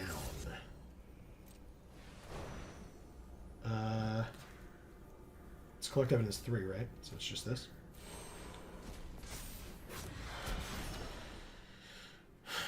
Do I attack with this? Yeah, sure. I'm not blocking with it. So, sure. Take 2. Haha! First blood. Look at our friend here. Yeah, I was looking at him. He's checking for blood. Well, he found footprints, at least. I don't know if they're bloody footprints or not, but... He's looking at us. Yeah, he is. All right, so more tapping of things. Sure, congrats.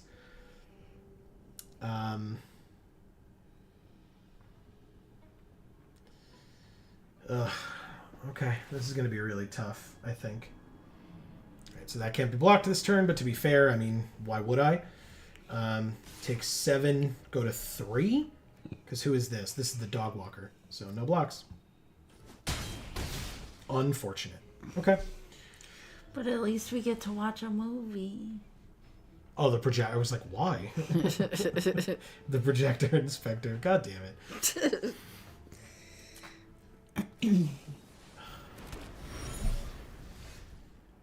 What was this? Oh, the number of creatures that we have. Okay. Well, we could flip this up for 2. Get 2 more creatures. Oh.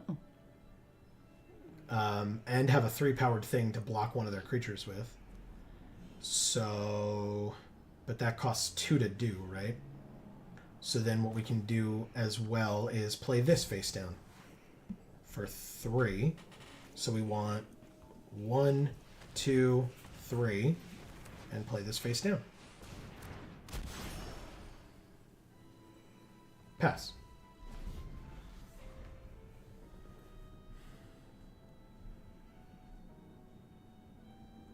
We're dead to this flyer in one, like next turn, if they don't kill our flyer this turn, or now if they kill our flyer this turn. Basically.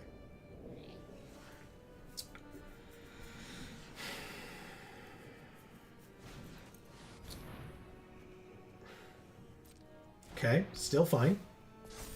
Still fine.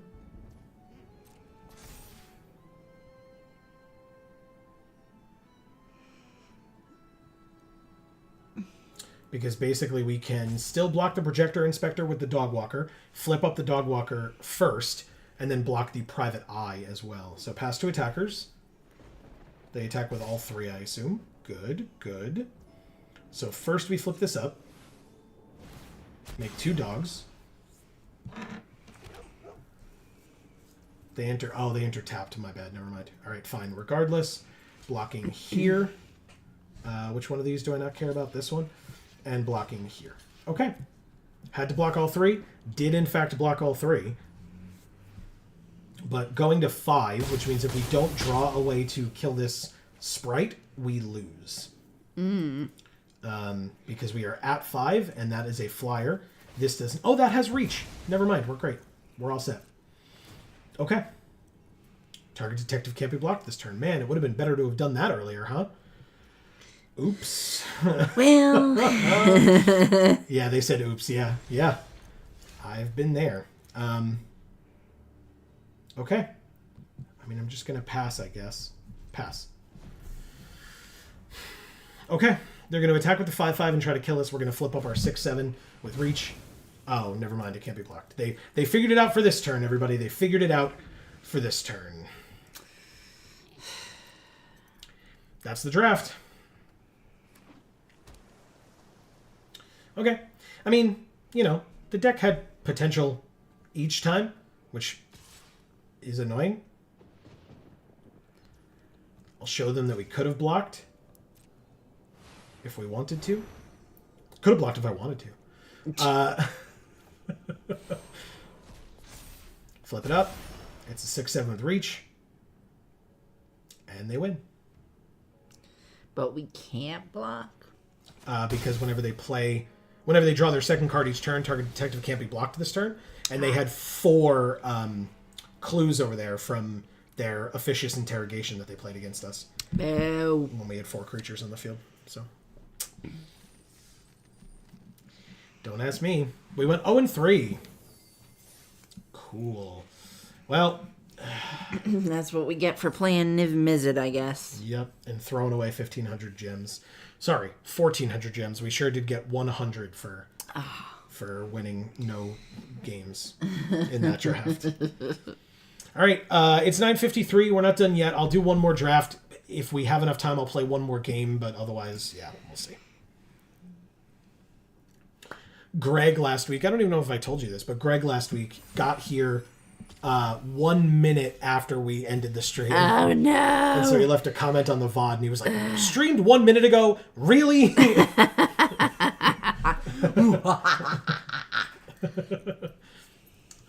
Why do you tempt me? And look what's right next to it. God damn. Wow. Let's just do Detective Satchel. Let's try a red-blue investigate deck. Let's do it. We're drafting with Bear, Lord 12, Takagi, Metal Fingers, Star Jeezy, Aquatic Flames, and Magic's Me. Okay. Blue-red investigate deck. Means we want Jaded Analyst as well. But no, we want Red Herring. Silly me. You're a red herring. I'm not. Clues are red herrings sometimes, but sometimes. Not me. Okay. Flying, no. Do I get this for Amy? I do love it, but I mean, it is letting loose all the bubbles. So it's not great at smuggling them. I won't lie. I could just get the Dog Walker and not care about the white mana.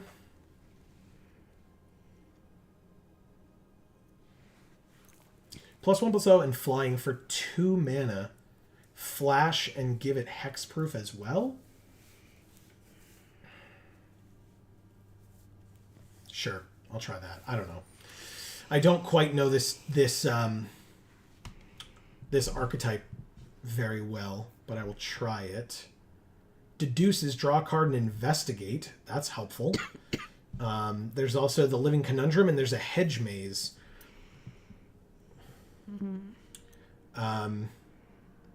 But I guess I'll take a deduce. I mean, like, that's kind of what we're trying to do, is to investigate as much as possible. So, sure. The Conundrum is a good blocker as a 2/5 with hexproof, but it's not. Its other ability is irrelevant in draft. It's just never going to happen. You're never going to draw from an empty library. It's not going to happen. Yeah. I have to imagine. I could be wrong, because I'm not big into this that format, as big as I should be, I guess. But I imagine that's much more of a commander card. +2/+2, as long as it's a detective. Otherwise, it's a 1/1 and can't block detectives. Draw a card, investigate. I guess I'll just take Galvanize. If you've drawn 2 or more cards this turn, it deals 5 damage instead. Yep. Galvanize is exactly what we want in this deck. Yay. Exactly what we want. Beautiful. But I want Tunnel Tipster. You have him as a companion already. He's the detective. This is a friend who lives in A pipes. tunnel? Oh, pipes. It looks like a pipe. It is a pipe. There's water coming out of it, and there's one right next to it. Yeah. He's not a detective. He's a scout, actually. He is a scout. He scouts pipes. Look, it's a gadget technician. You can have this in our deck. You like the goblin? Yeah. Good. We can't have this, though, in our deck. It's a travesty. We can't have this card either with the cool art. Yeah, it's very cool. We could have this, And I love him as well. but we're not doing that this turn. And we couldn't have this either. This is a cool art. It is a cool art. I like it quite a bit. But yeah, Gadget Technician is definitely the card for this deck. It's a good one. We're still waiting on whoever this person is to pass us. Give me more packs. I need to pick more cards. Okay. Burden of Proof for the detective thing. Curious Inquiry. Enchanted creature gets +1/+1 and has, whenever this creature deals combat damage to a player, investigate. There's also our Double Strike Trampler here. How many creatures do we have? 2, huh?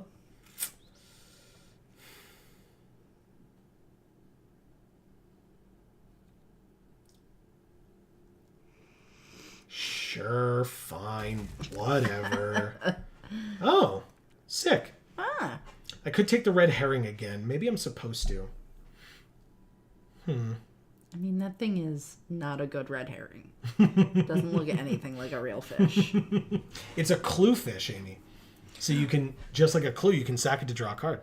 It's redfish cluefish. Suspicious Detonation, I'll take. It's a good one. Frantic Scapegoat. I think I'm going to take Demand Answers. There's Scene of the Crime, which is a land and also a clue. But don't you want to meet Taylor Swift? You know what? No. She's fine. She's very talented. I just have never had any interest in meeting her. Sure, I'll take Same. this. It's a 2/5. All right, pack 2. That's... You're not as helpful as you think, pack 2. But, you know what? I can take the Gearbane Orangutan. But also, whenever it attacks, or enters or attacks, you can sack an artifact to draw a card. Okay. But there's the Gearbane Orangutan, 3 mana, 2/2 with reach. And we could destroy an artifact or sack an artifact, like one of our clues, and put 2 counters on this thing and make it a 4/4. Yeah, it's pretty good. Yeah, I'll take that one. You convinced me. Yep. It's definitely what happened. I could take Case of the Burning Masks. I like that art a lot. Yeah, it's really cool. 3 mana, 3 damage to target creature, and then if 3 or more sources we controlled dealt damage this turn, we've solved it, and then we can sack this, exile the top 3 cards of our library, choose 1, and play that card this turn. There's the Crime Stopper Sprite as well. It's a good card. We do need creatures, don't we? 6 and 6. I think I like this one better. Just a little bit better. Sure. We'll try it. Cornered Crook. When it enters, you may sack an artifact, and if you do, it deals 3 damage to any target. There's also the Gleaming Gear Drake. Maybe this comes back, because we kind of... this is like exactly what our deck wants, though. damn it. It's a 2-mana 1/1 flyer. When it enters Investigate, and whenever we sack an artifact, so sack our clues, it gets a counter. Fine. It's a much better card than this, I think. Oh, man. That was tough. I don't like that. I don't like that I had to make that choice. Whenever an opponent sacks an artifact, deal 2 damage to them. No, but I'll take an unauthorized exit to bounce something and surveil 1. Okay. It's a good card. Yeah. Okay, this is a much more reasonable looking deck than our last one. Yeah. I would say so. Hey everybody, while we're waiting for our next pack, as a reminder, tomorrow is episode 2 on Video Games for All, link down in the description box below. Tomorrow is episode 2 of Amy's playthrough through Pokemon Black. Yes. It's a big one. I know that Marcus and Erica... I don't know if the episode itself is a big one, but playing Black is a big one. Whoa. Jesus. I didn't even know that this card was part of the set. Did I take Living Conundrum? I did take Living Conundrum. Or what is this, a list card or something? Yeah, it's from the list, yeah. Chris Jericho's list. You just made the list! Anyway.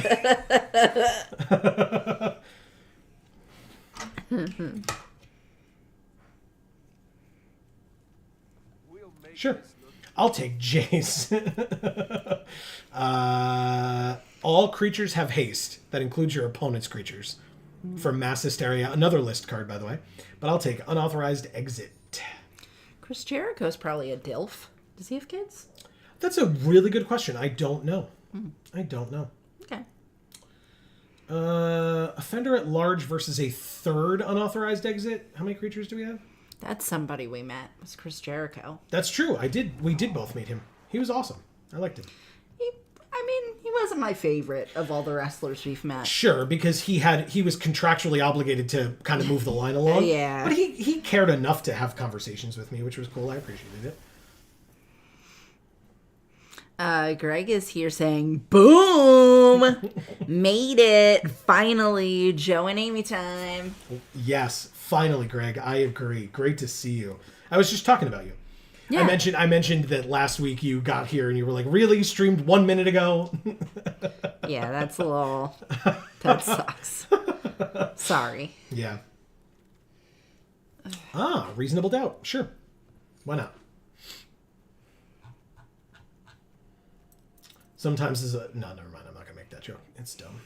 Which of these arts do you like more? The bird. That's right. Wow. I like the bird. Wow. Never. What? That wins, though. Yep, sure does. But it was a last pick. Well, it's first in my heart. There was another Gear Drake, so I'm taking it. There's a shock. Sudden setback wouldn't be bad, but Gear Drake is exactly what our deck wants. It is what I will take. Greg says, yeah, for sure. I was stuck under the boxes, but I made it out today, so we're good. That's hilarious. That is hilarious. Let me pull that up. I should be able to find it quickly enough. I should be able to show people this picture. Here it is. Come on. Here it is. Did Amy see the picture? Well, he's about to show me. No, you saw it. Oh, yeah, I did see 100% it. You saw it's hilarious. Yeah. I really love that. Let me make my next pick, and then I will show it to everyone. Aha! Oh, we have a Galvanize. Ooh. There's Dramatic Accusation is not bad, but Galvanize is much better. And so let me go like this, and then I can show people what happened with Greg as he got boxes for me. It's a little off kilter there. There we go. Greg had an accident at the store. Oh, it's very bright now. It's fine. Okay. It's just gotta focus. Stop focusing on our faces. Stop being a good camera. Focus on what I want you to focus on. He says, I survived, however. Someone asked for a bunch of 5K boxes. Not sure who. Yeah, it was probably the person who's opened more pre-release kits than anybody else on YouTube. I would have to imagine. Never heard of him. It's okay, nobody has. Because fuck us, right? Ooh, what do you do? 6 mana when it enters, you can search your graveyard, hand, and or library for magnifying glass and or thinking cap. We don't have those. Candlestick, though, is a clue artifact. Yeah. There's also Crime Novelist. And he's so cute. I'm actually going to take Crime Novelist. Really? Yeah. I love him. Oh, sorry. You all can't see that. My bad. There we go. I took Crime Novelist, everybody. I also took something else. But anyway, Crime Novelist and... Oh, and the... Nope, I don't remember. It's fine. Ooh. Oh, now you don't think he's too expensive? I guess not, because we're those colors only, as opposed to all 5 colors. Exactly, yeah. Fucking Nib Mizzet. Dick. We don't have a lot of instants and sorceries, do we? We must. 8 instants, 1 sorcery. Wow. Okay. That's weird. That is weird. Oh, Harry Dronesmith, though. Oh. Or Gearbane Orangutan. Do we already have one of those for 3? Yes, we do. I'll take a Dronesmith. Thank you. And the Thopter of Fire. Eric, you got it right. Harry Dronesmith and the Thopter of Fire. It definitely says that. That's very funny. Definitely says it. 6 mana bounce. If we controlled the creature that we're bouncing, we investigate. So, take it. Greg says, I think his name rhymes with Mo. Also, we can't see the packs. Yeah, I got there. Sorry. I looked up because our capture, like you're all here, our capture's right there. So I looked up and I was like, oh, I mean, I can see our faces, but not whatever else we want to look at. But I was talking about my picks. We only want to look at our faces. So. Yeah, we're conceited like that. Yep. All right, I took the Branch of Vitu-Ghazi, and ooh. I mean, we have 3 Benthic Criminologists already. I'll take the 2-drop and another Candlestick. Oh, so we'll have a symmetrical candle decoration going on. Yeah. That's like that year for Christmas. I don't know if you remember this story, but we got a glass decorative Santa Claus from my aunt. Okay. From my dad's, not oldest sister, but middle sister, so that you know who it is. It was like this tall, and it was hollow glass on a base, and it's very glittery. Do you know which one I'm talking about? Nope. It's like sheen. It's got like a metallic sheen to it almost. But it's glass. Yeah, and it would go on the mantle on either side because spoilers, they got 2 of them. Oh, okay. And it's like a Santa, and he's got like his sack of presents with like a teddy bear in it and stuff. And my dad got this gift, and he was like, you know what? I like it. He's like, I want to put it up on the mantle. And just like you said, he put it to the left side of the mantle, and then he's like, but we need another one to like balance it out. Like it would be better if we had a second one. His friend Loretta, that same year, having no knowledge that he had already gotten the first one, got him the second one. Oh, what the fuck? Oh, it was awesome. That's insane. It was great. There's no way. Yep. Wow. Yeah. I just assumed that he went out and bought it. mentioned it to her then and was like, oh, and then that's what she got him. And you know that sister. She's the one who's notorious for like calling you up while she's at the store and being like, I'm at the store, what do you need for Christmas? Yep. Jeez. Tell me what to get. I'm here right now. Doesn't matter if you're on the toilet or... She did that to me once. She called and I like had to step into the garage because she's like, are your parents around? Like go, where they can't hear me. So I stepped into the garage and she's like, what do they need for Christmas? I'm like, I don't know. Well, clearly you were supposed to have known. Because you were waiting for the moment when she would choose to call you and ask you that question that you would need to answer in an instant. It's true. Very true. Greg says this story is great. LOL. Yeah, that's my dad's sister for you. She's the person who we have behind this barricade wall here. We have a Keurig machine in our house. He says, yikes, 11 cuts. Yeah. Yep, and we just cut one card. So if anybody has thoughts, you're more than welcome to let me know while I'm kind of talking through stuff here. But yeah, behind that barricade wall, we have a Keurig in our dining room. And that Keurig was from that sister, my aunt, but my dad's sister. Because even though she blatantly knows that neither of us drink coffee. That's correct. Neither of us. And she knows that. Yep. She heard that when my parents would come to visit us, they would have to go to a Dunkin' Donuts or something similar to get coffee for themselves because we didn't have any at the house. She bought us... Because we don't drink coffee. Mm-hmm. So she bought us a Keurig. Now, this was back when we lived in an apartment and barely had space for the things we... In fact, nope, strike that. Did not have space for the things that we owned. At all. In fact, half of what we owned was in my parents' attic. And so sure enough, the Keurig went into my parents' attic in the box, brand new, sealed, until we got this house where then we were able to take out the Keurig. We ended up getting a bunch of stuff from my office when my office closed. Yeah. A bunch of like stirrers and a stand for like the pods for the Keurig and stuff, as well as the pods for the Keurig and stuff, so we didn't have to buy our own. Which is good, because I didn't really want to spend the money on it since we don't drink coffee. It's true. So now we have a coffee station for guests, and it is literally just for guests because, and I don't think I have to say it again, we don't drink coffee. But also, it's been used maybe twice. Well, no. When our friend Dave stayed here, he used it pretty consistently. Oh, okay. Because he drinks coffee in the mornings. Yeah, so he brought his instant coffee with him.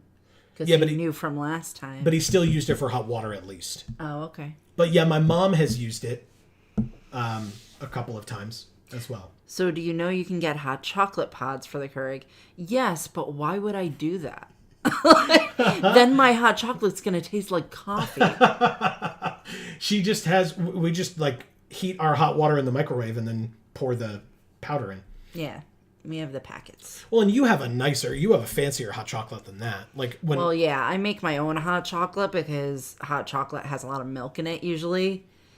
And since I'm lactose intolerant, I will usually make my own hot chocolate. So I'll take like cocoa powder and water and sugar and milk sometimes. Like I don't drink milk, but I'll drink like almond milk or something like that. I'll put in and I'll cook it on the stove in a pot, and that's my hot chocolate.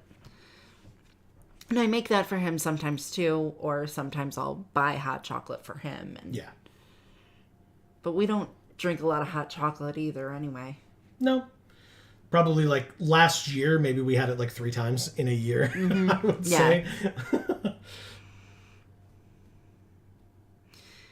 Greg goes, you clearly clean it really good first.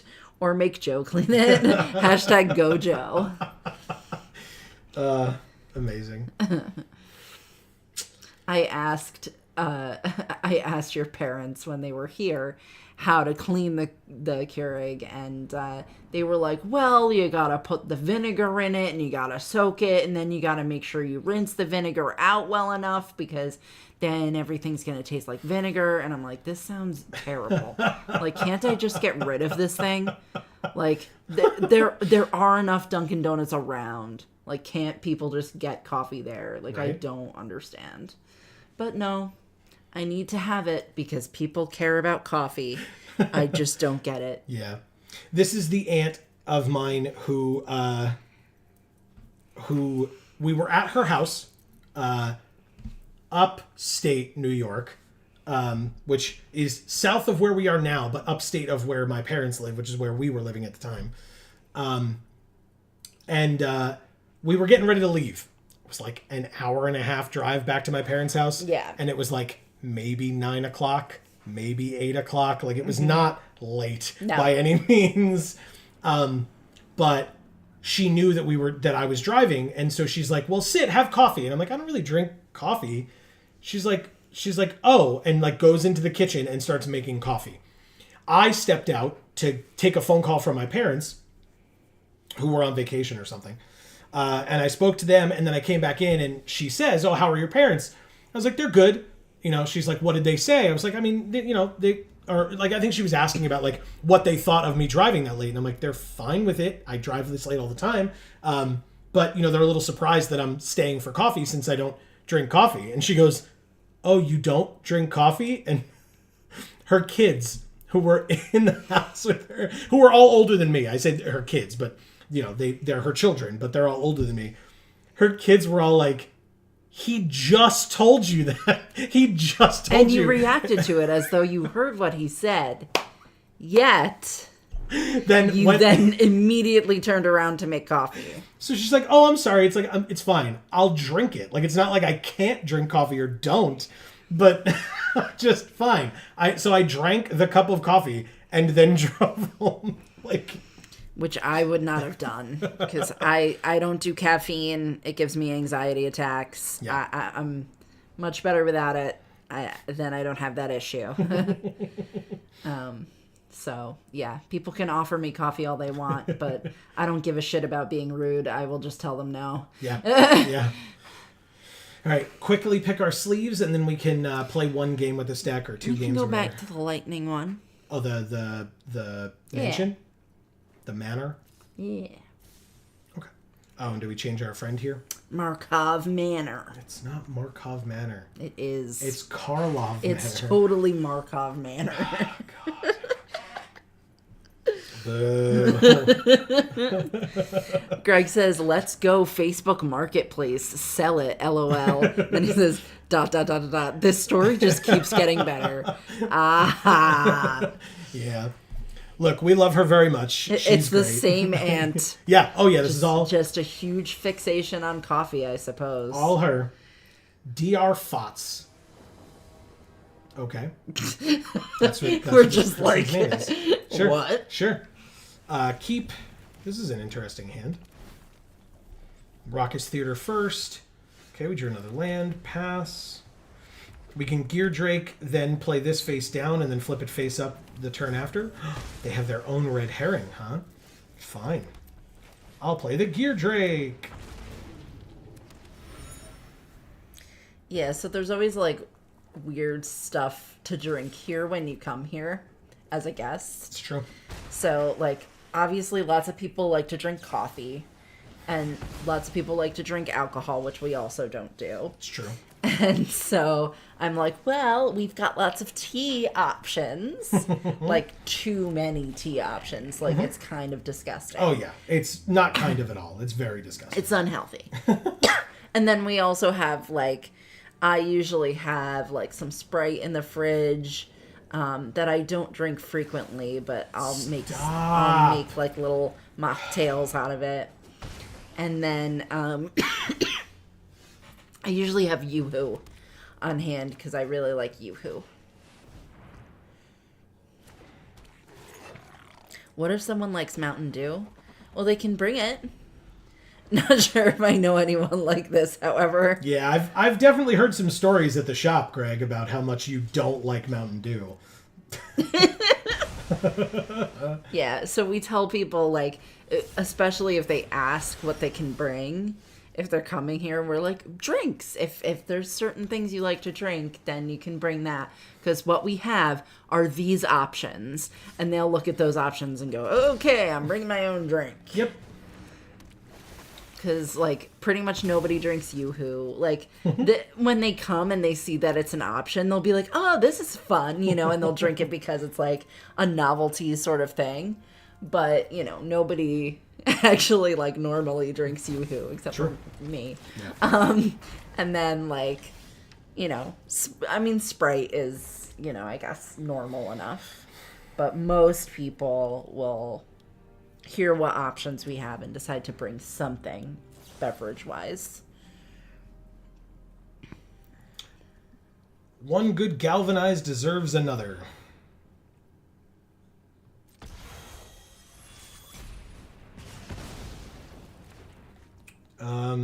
It's an instant combat, swing with both.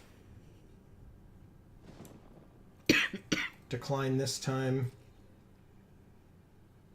Because that's only drawing one card. If I do this, I can draw 2 cards. They take 5. Play demand answers. Are you... Sorry, go ahead. Nope, please keep going. Are you planning on visiting us at our home, Greg? Hey, don't forget that event that Steve and Dennis and etc. went to was 5 minutes down the road from our exactly. house. And we were just like, seriously? I didn't see it until later. Harry Dronesmith and Detective Satchel. These are good draws. These are very good draws.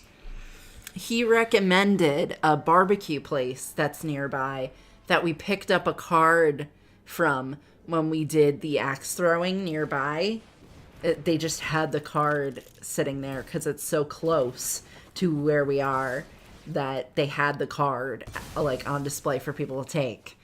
And I took the card and then I was like, I'm pretty sure this is the place that Steve recommended. Okay. You know what? Third land. And you weren't here when we said that we went axe throwing. Have you ever been axe throwing, Greg? 4, 6, submit. Tap down this thing, don't let it untap, and then move on. Okay. Wow. Thank you, DR Fots. I feel like that was a little premature. Wow. Okay. Maybe they're always premature.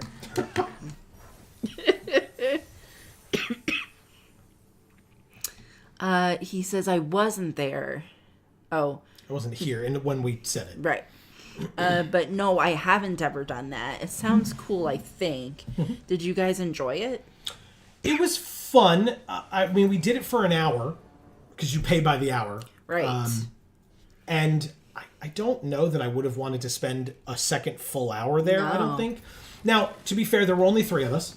If there were more, maybe then it would have made more sense to, like, cycle enough people in and out because you could only have 2 people playing at a time. Right. So if there were more people, maybe that would make more sense because it's like, you know, at that point, how many games are you actually playing in an hour? Right.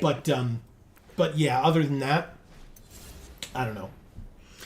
I will say it's something vaguely athletic that I'm actually good at. Amy did the best out of the 3 of us. Yeah. But I wouldn't call it fun.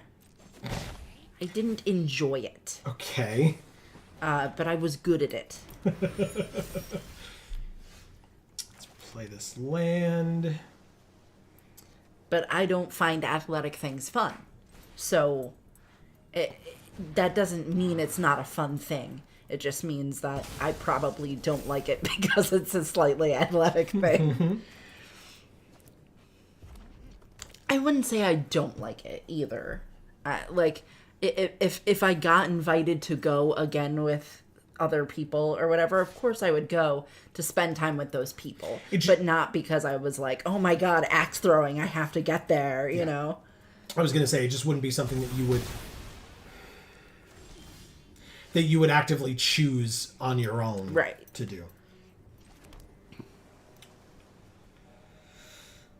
Okay. Yeah, we went for Joe's birthday because it was something that he had wanted to try for a long time, and I kind of started to feel a little bit guilty that we still hadn't gone yet. But I was a little afraid of it, to be honest. But ironically, I was the best at it out of the 3 of you. It's true. Or the 3 of us. Us, yeah. Gross. This does 4 damage. Wow. So when you throw with 2 hands,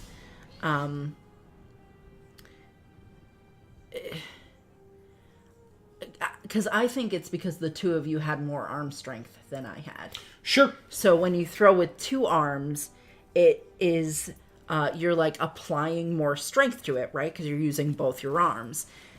So if you're really strong, they'll like tell you to like use 1 arm to throw it. But I think that makes it a little harder for you to be accurate. Because that's what I kind of found. Sure. That the 2 of you had kind of a little bit of an issue with, was that you weren't able to have as much accuracy with the 1 hand. Well, and there were 2 axes. There was the lighter axe and the heavier axe. Which did you use? the lighter axe. So I used the lighter axe and the lighter throwing method. Right. I don't know how we win this game. This sucks. I think we just lose, to be honest. And they exiled cards out of our graveyard just like randomly, but now we can't use our Crime Stopper Sprite for anything but just playing a creature. And we're not drawing land, we just only have 4. So I'll play it. Sure. He says, so what are you sawing, Joe? It's clearly using what one hand. What you were saying is... Okay.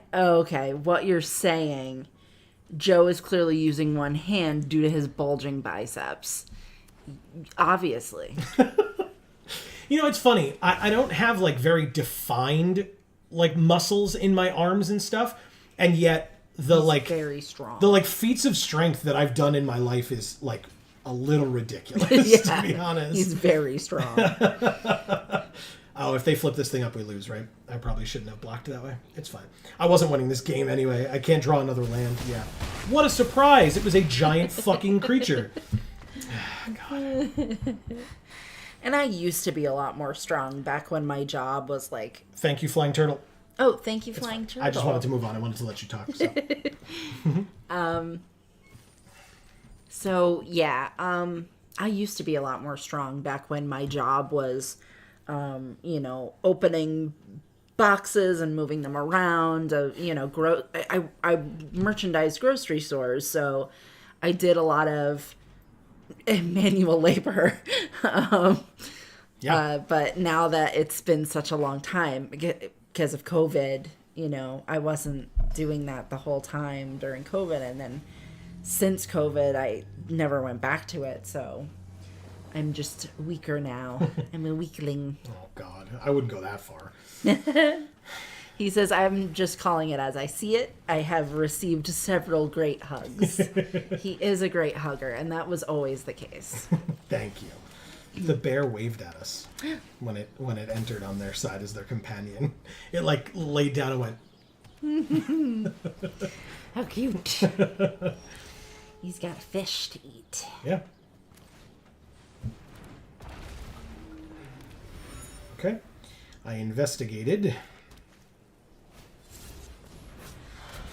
Face down card. Tunnel Tipster becomes a 2/2. Okay. Galvanize, huh? I mean, I've learned that you always bolt the bird. Even though, ironically, we're the one with the Drake. But still. And I'm not blocking, so I might as well attack. Ooh, what are these sleeves that they have? Ooh. Like a badass Tameo. Is that who that's supposed to be? Mm-hmm. Okay. Gearbane Orangutan, sack an artifact. It's a 4/4. That's a 2/2. Swing for 2 in the air and pass.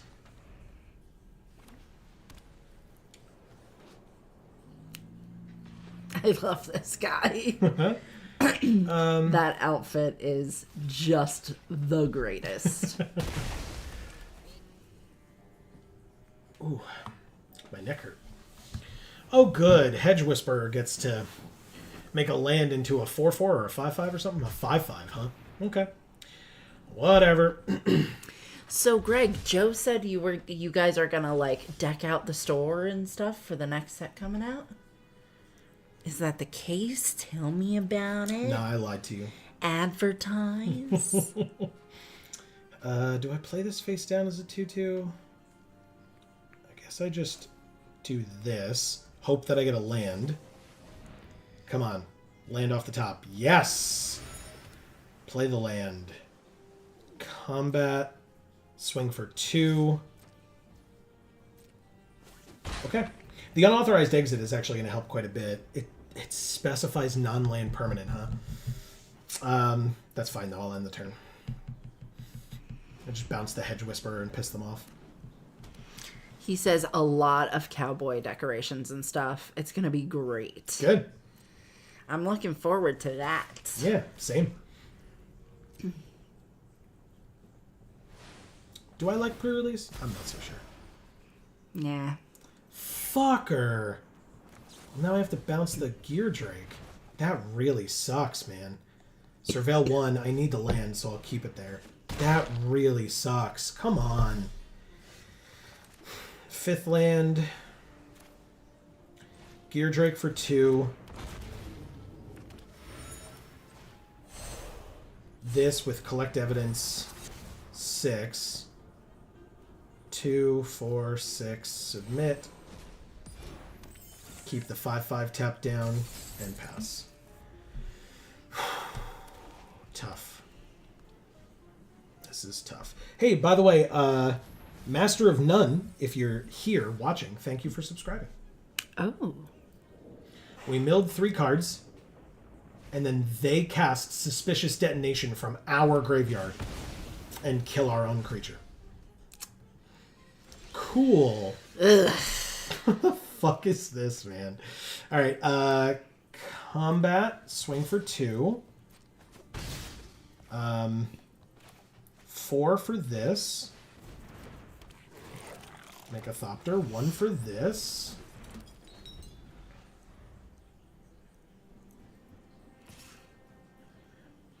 Greg says we still have some good stuff going on, though. I hope so. Doesn't seem that great. But let's try this.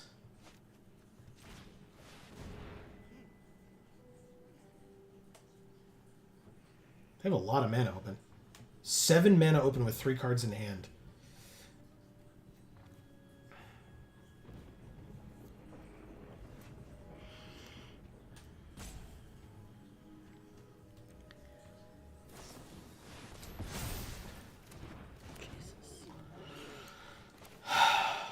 Wow.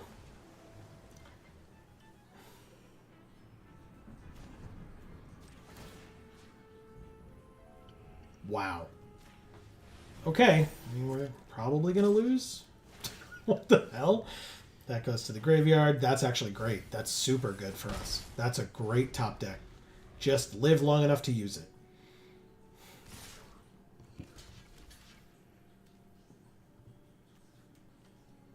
Jump here, I guess. Take 5, go to 3. So that I still have possibilities. Topiary Panther is a 6/5. I can't deal with everything.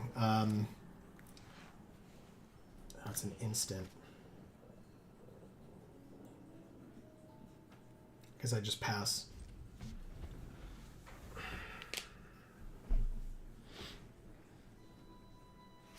Each of their creatures is lethal, and the trample from the Topiary Panther is more lethal, so I have to just bounce this. Top or bottom of their library, they keep it on top. Pass to attackers, and I have to chump here. And do nothing else, and just sit and wait. I guess I draw a card, right? That's about right. Come on. Leyline of the Guild Pact for no reason. And a face down card. Okay. Unauthorized exit is not nothing? Yeah, it's not nothing.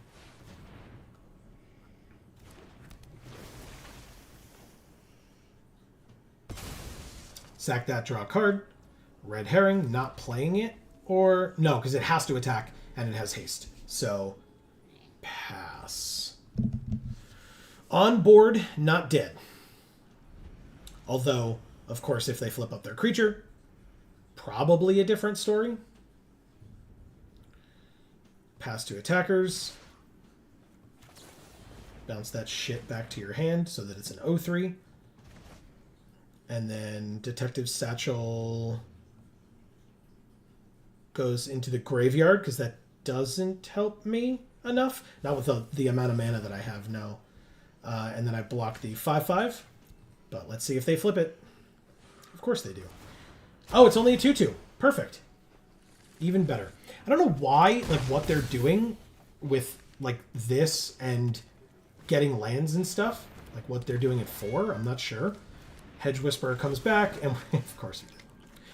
Okay, well, Red Herring. Sack it. Draw a card. Benthic Criminologists, which we cannot play. So we lose. Thank you, Lakavi. Okay. I mean, I guess I could...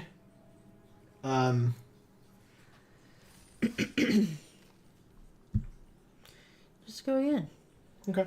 Greg's here. We are... He'll get to see us actually play. We went 1 and 2 so far. This person's name is Einkill, or Inkill, or something. Okay. This hand is weird, but this can be played face down. This is 3, and we investigate with this, so that's actually a pretty good curve, I think. And a land again, fine. Because we do Gear Drake on 2, this on 3 as a 4/4. Tunnel Tipster. Ooh, and Detective Satchel as well, huh? Okay.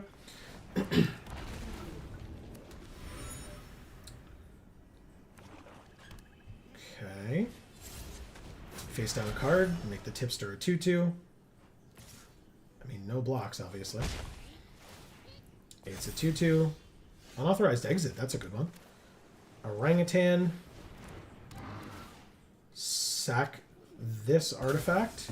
Make that a 2/2 and that a 4/4. Swing for 2 in the air, and pass. Okay. Oh, Jesus. Alright, it's only a 2/2 though, because it's the number of equal to the number of forests they control. Ah, but they're going to get 2 forests out of their deck. One of them is a commercial district. So the commercial district enters the battlefield, the other one goes into their hand. It's now a 3/3.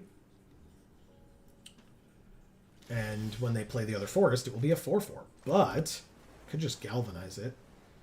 I think the better option here... I need double red to flip this thing, which I don't have. Let's play the Satchel. Investigate twice.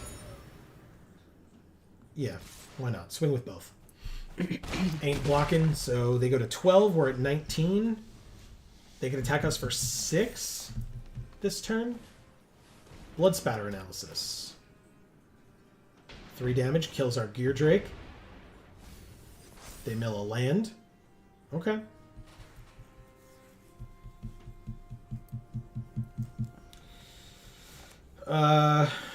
Okay. Well, we still have this 4/4 reach. That's not nothing. Face down card, okay. And a Rubble Belt Maverick. You got it. I need a land, any land off the top, but preferably a red.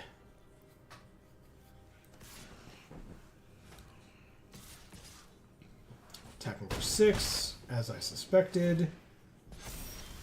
We did not draw a land, which means that we can play this for 1. No, we have 4, so we just do these 2. And they're both instants. So combat first, attack for 4, jump block so they can put a counter on something. You got it. Blood Spatter Analysis. Milling. Night Drinker Moroi. Okay. And pass. This is a weird game so far.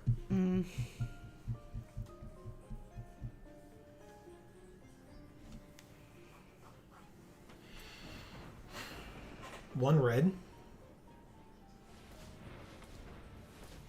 4 green. Flipping this into another Flourishing Bloomkin. Uh-oh. That's scary.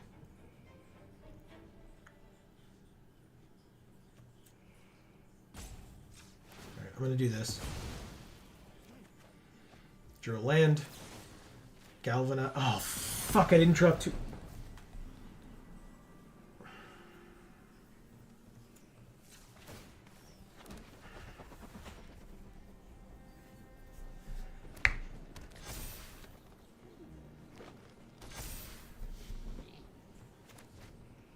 We lose.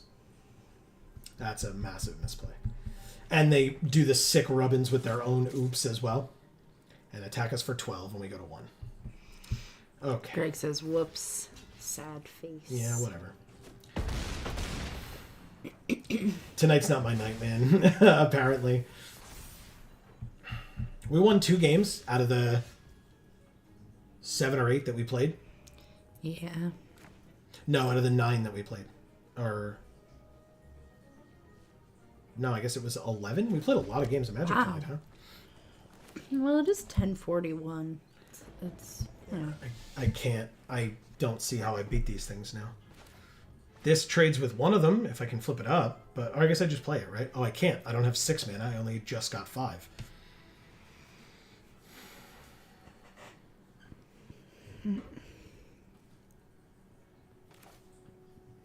Alright, let's bounce one of them. You can make it bigger, I guess, but...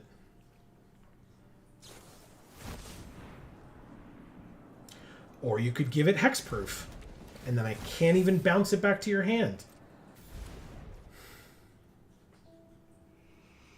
So those sick rubbins that we were talking about before. Mm-hmm. Yep. I literally was just doing it so that I could tap, like, get the other 2 mana thing into my graveyard so that I could tap down the other one. That's literally all I was trying to do. It would have let them go get 2 more forests from their deck. But instead, they just made it an 8/8 anyway. And give -4/-4 to my Gearbane Orangutan. Sometimes you just have it all, I guess. I really don't... Like, I misplayed anyway, but... But even if you hadn't... Yep.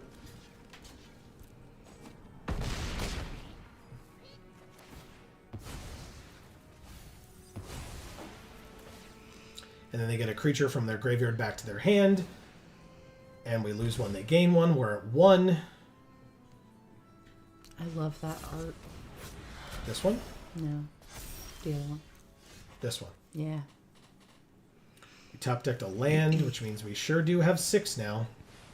Not looking great. I mean, Greg it's been over for many turns. It was over when they stopped me from stopping the second one, and they had a murder in their hand waiting. Like, yeah, literally nothing I could have done, and I go to -20. Thank you, Einkel.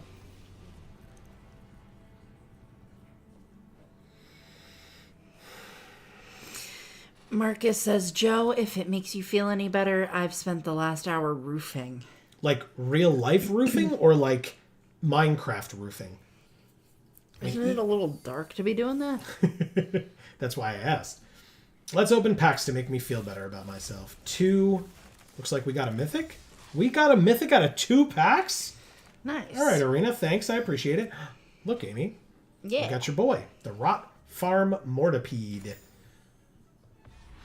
Lazav, Wearer of Faces. Okay. We didn't take him when he was given to us as our pack 1 pick 1. And our mythic is not a wild card. It is a Kylox's Volt Strider.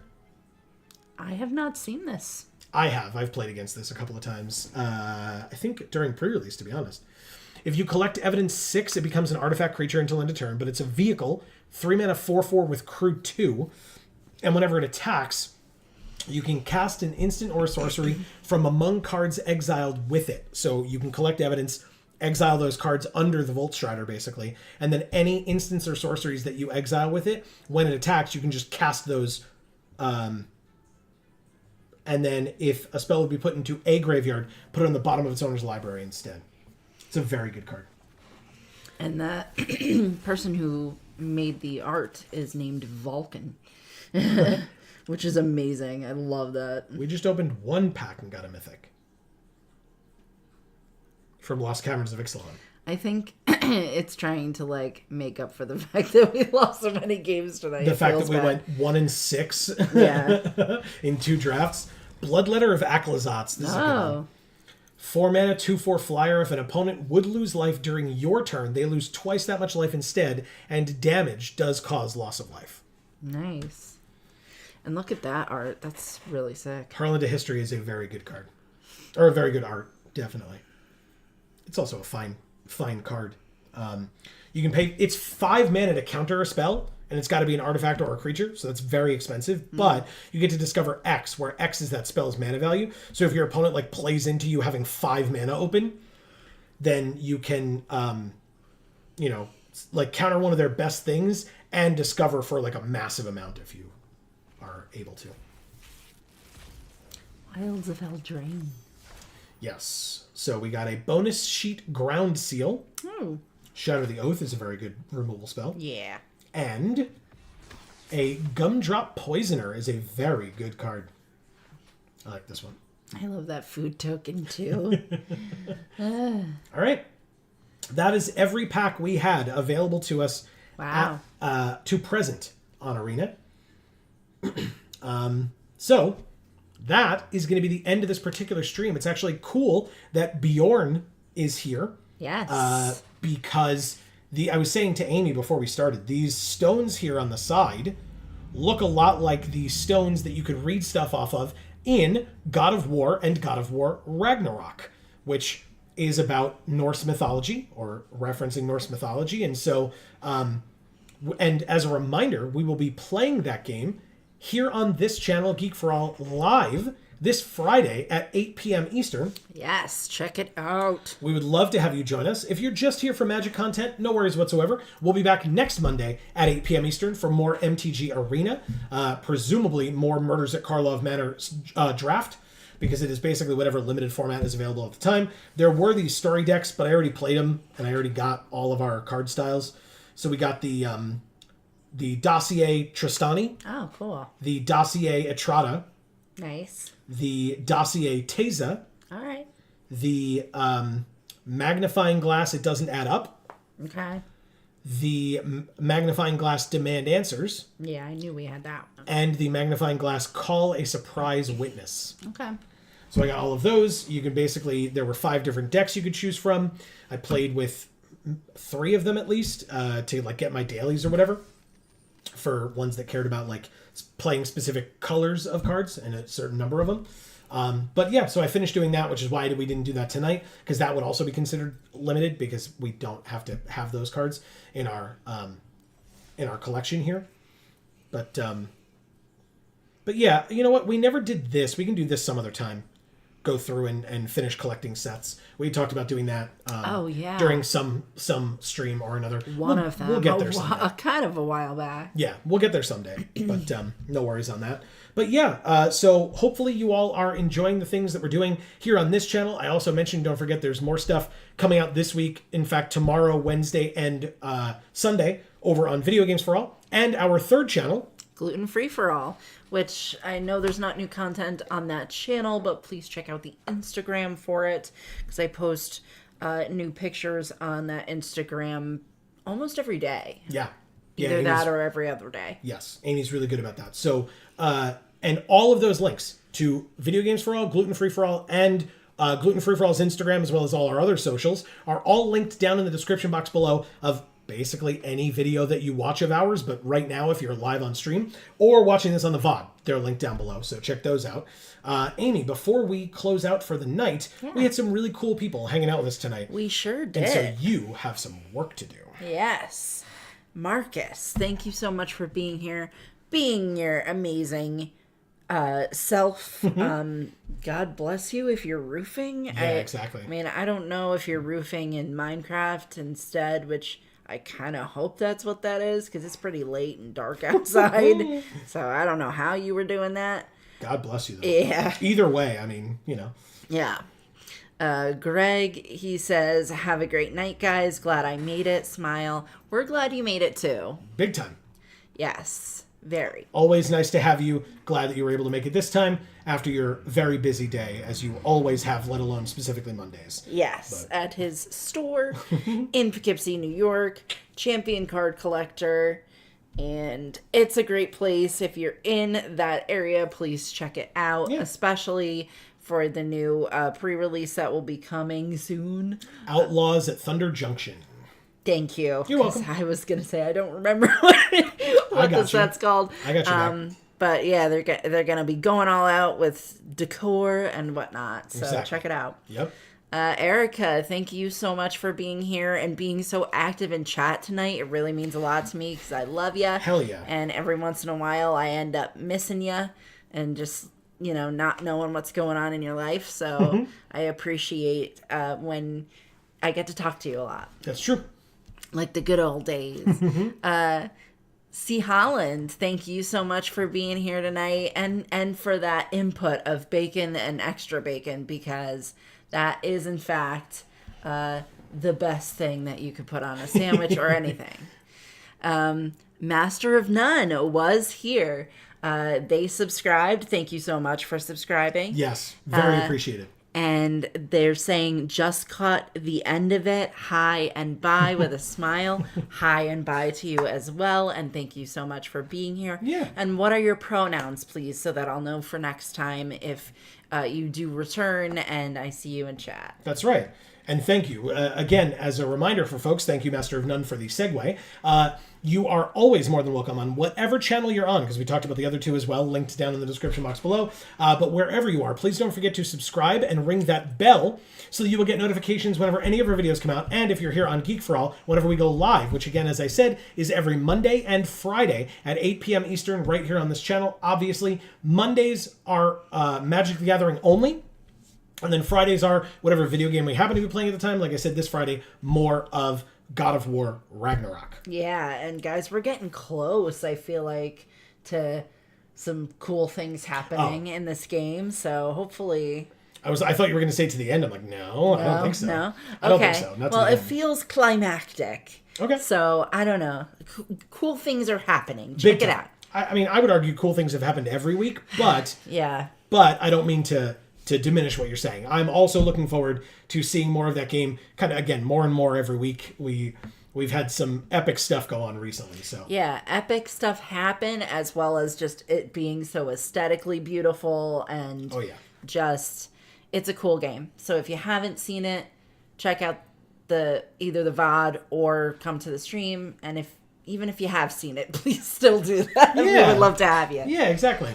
But that is going to be the end for this particular stream. Thank you all. In fact, by the way, as a reminder, for all of the folks whose names were mentioned, thank you to all of them. But also, if your name was not mentioned and you were lurking or popping in and out or whatever the case may be, we still appreciate you. We just didn't see you, which is why you didn't hear your name mentioned specifically. If you do want your name brought up, even if you just pop in here at the end, for example, Master of None did that, or C. Holland popping in the middle saying, hey, whatever the case may be, you will still get that specific shout out if that is something that you're looking for. Marcus says, shared a thing. See you Friday, fam. Hell yeah. Thank you, Marcus. Yes. Appreciate it. I'll check it out. Okay. I'm excited for that. And so we'll see you Friday. And then for folks who are not necessarily comfortable talking in chat, no worries whatsoever. Please accept our blanket thank you here at the end. We do appreciate having you and for having you take the time to join us however you choose to do so. But between now and the next time that we see you, whenever that happens to be, please continue to stay safe and happy and healthy. That is to you and yours super important. And for now, from us here at the Geek for All family of channels, I have been Joe. And I'm Mimi. And as we always say, in whichever video or stream of ours you watch next, we will see you all next time. Thanks, everybody.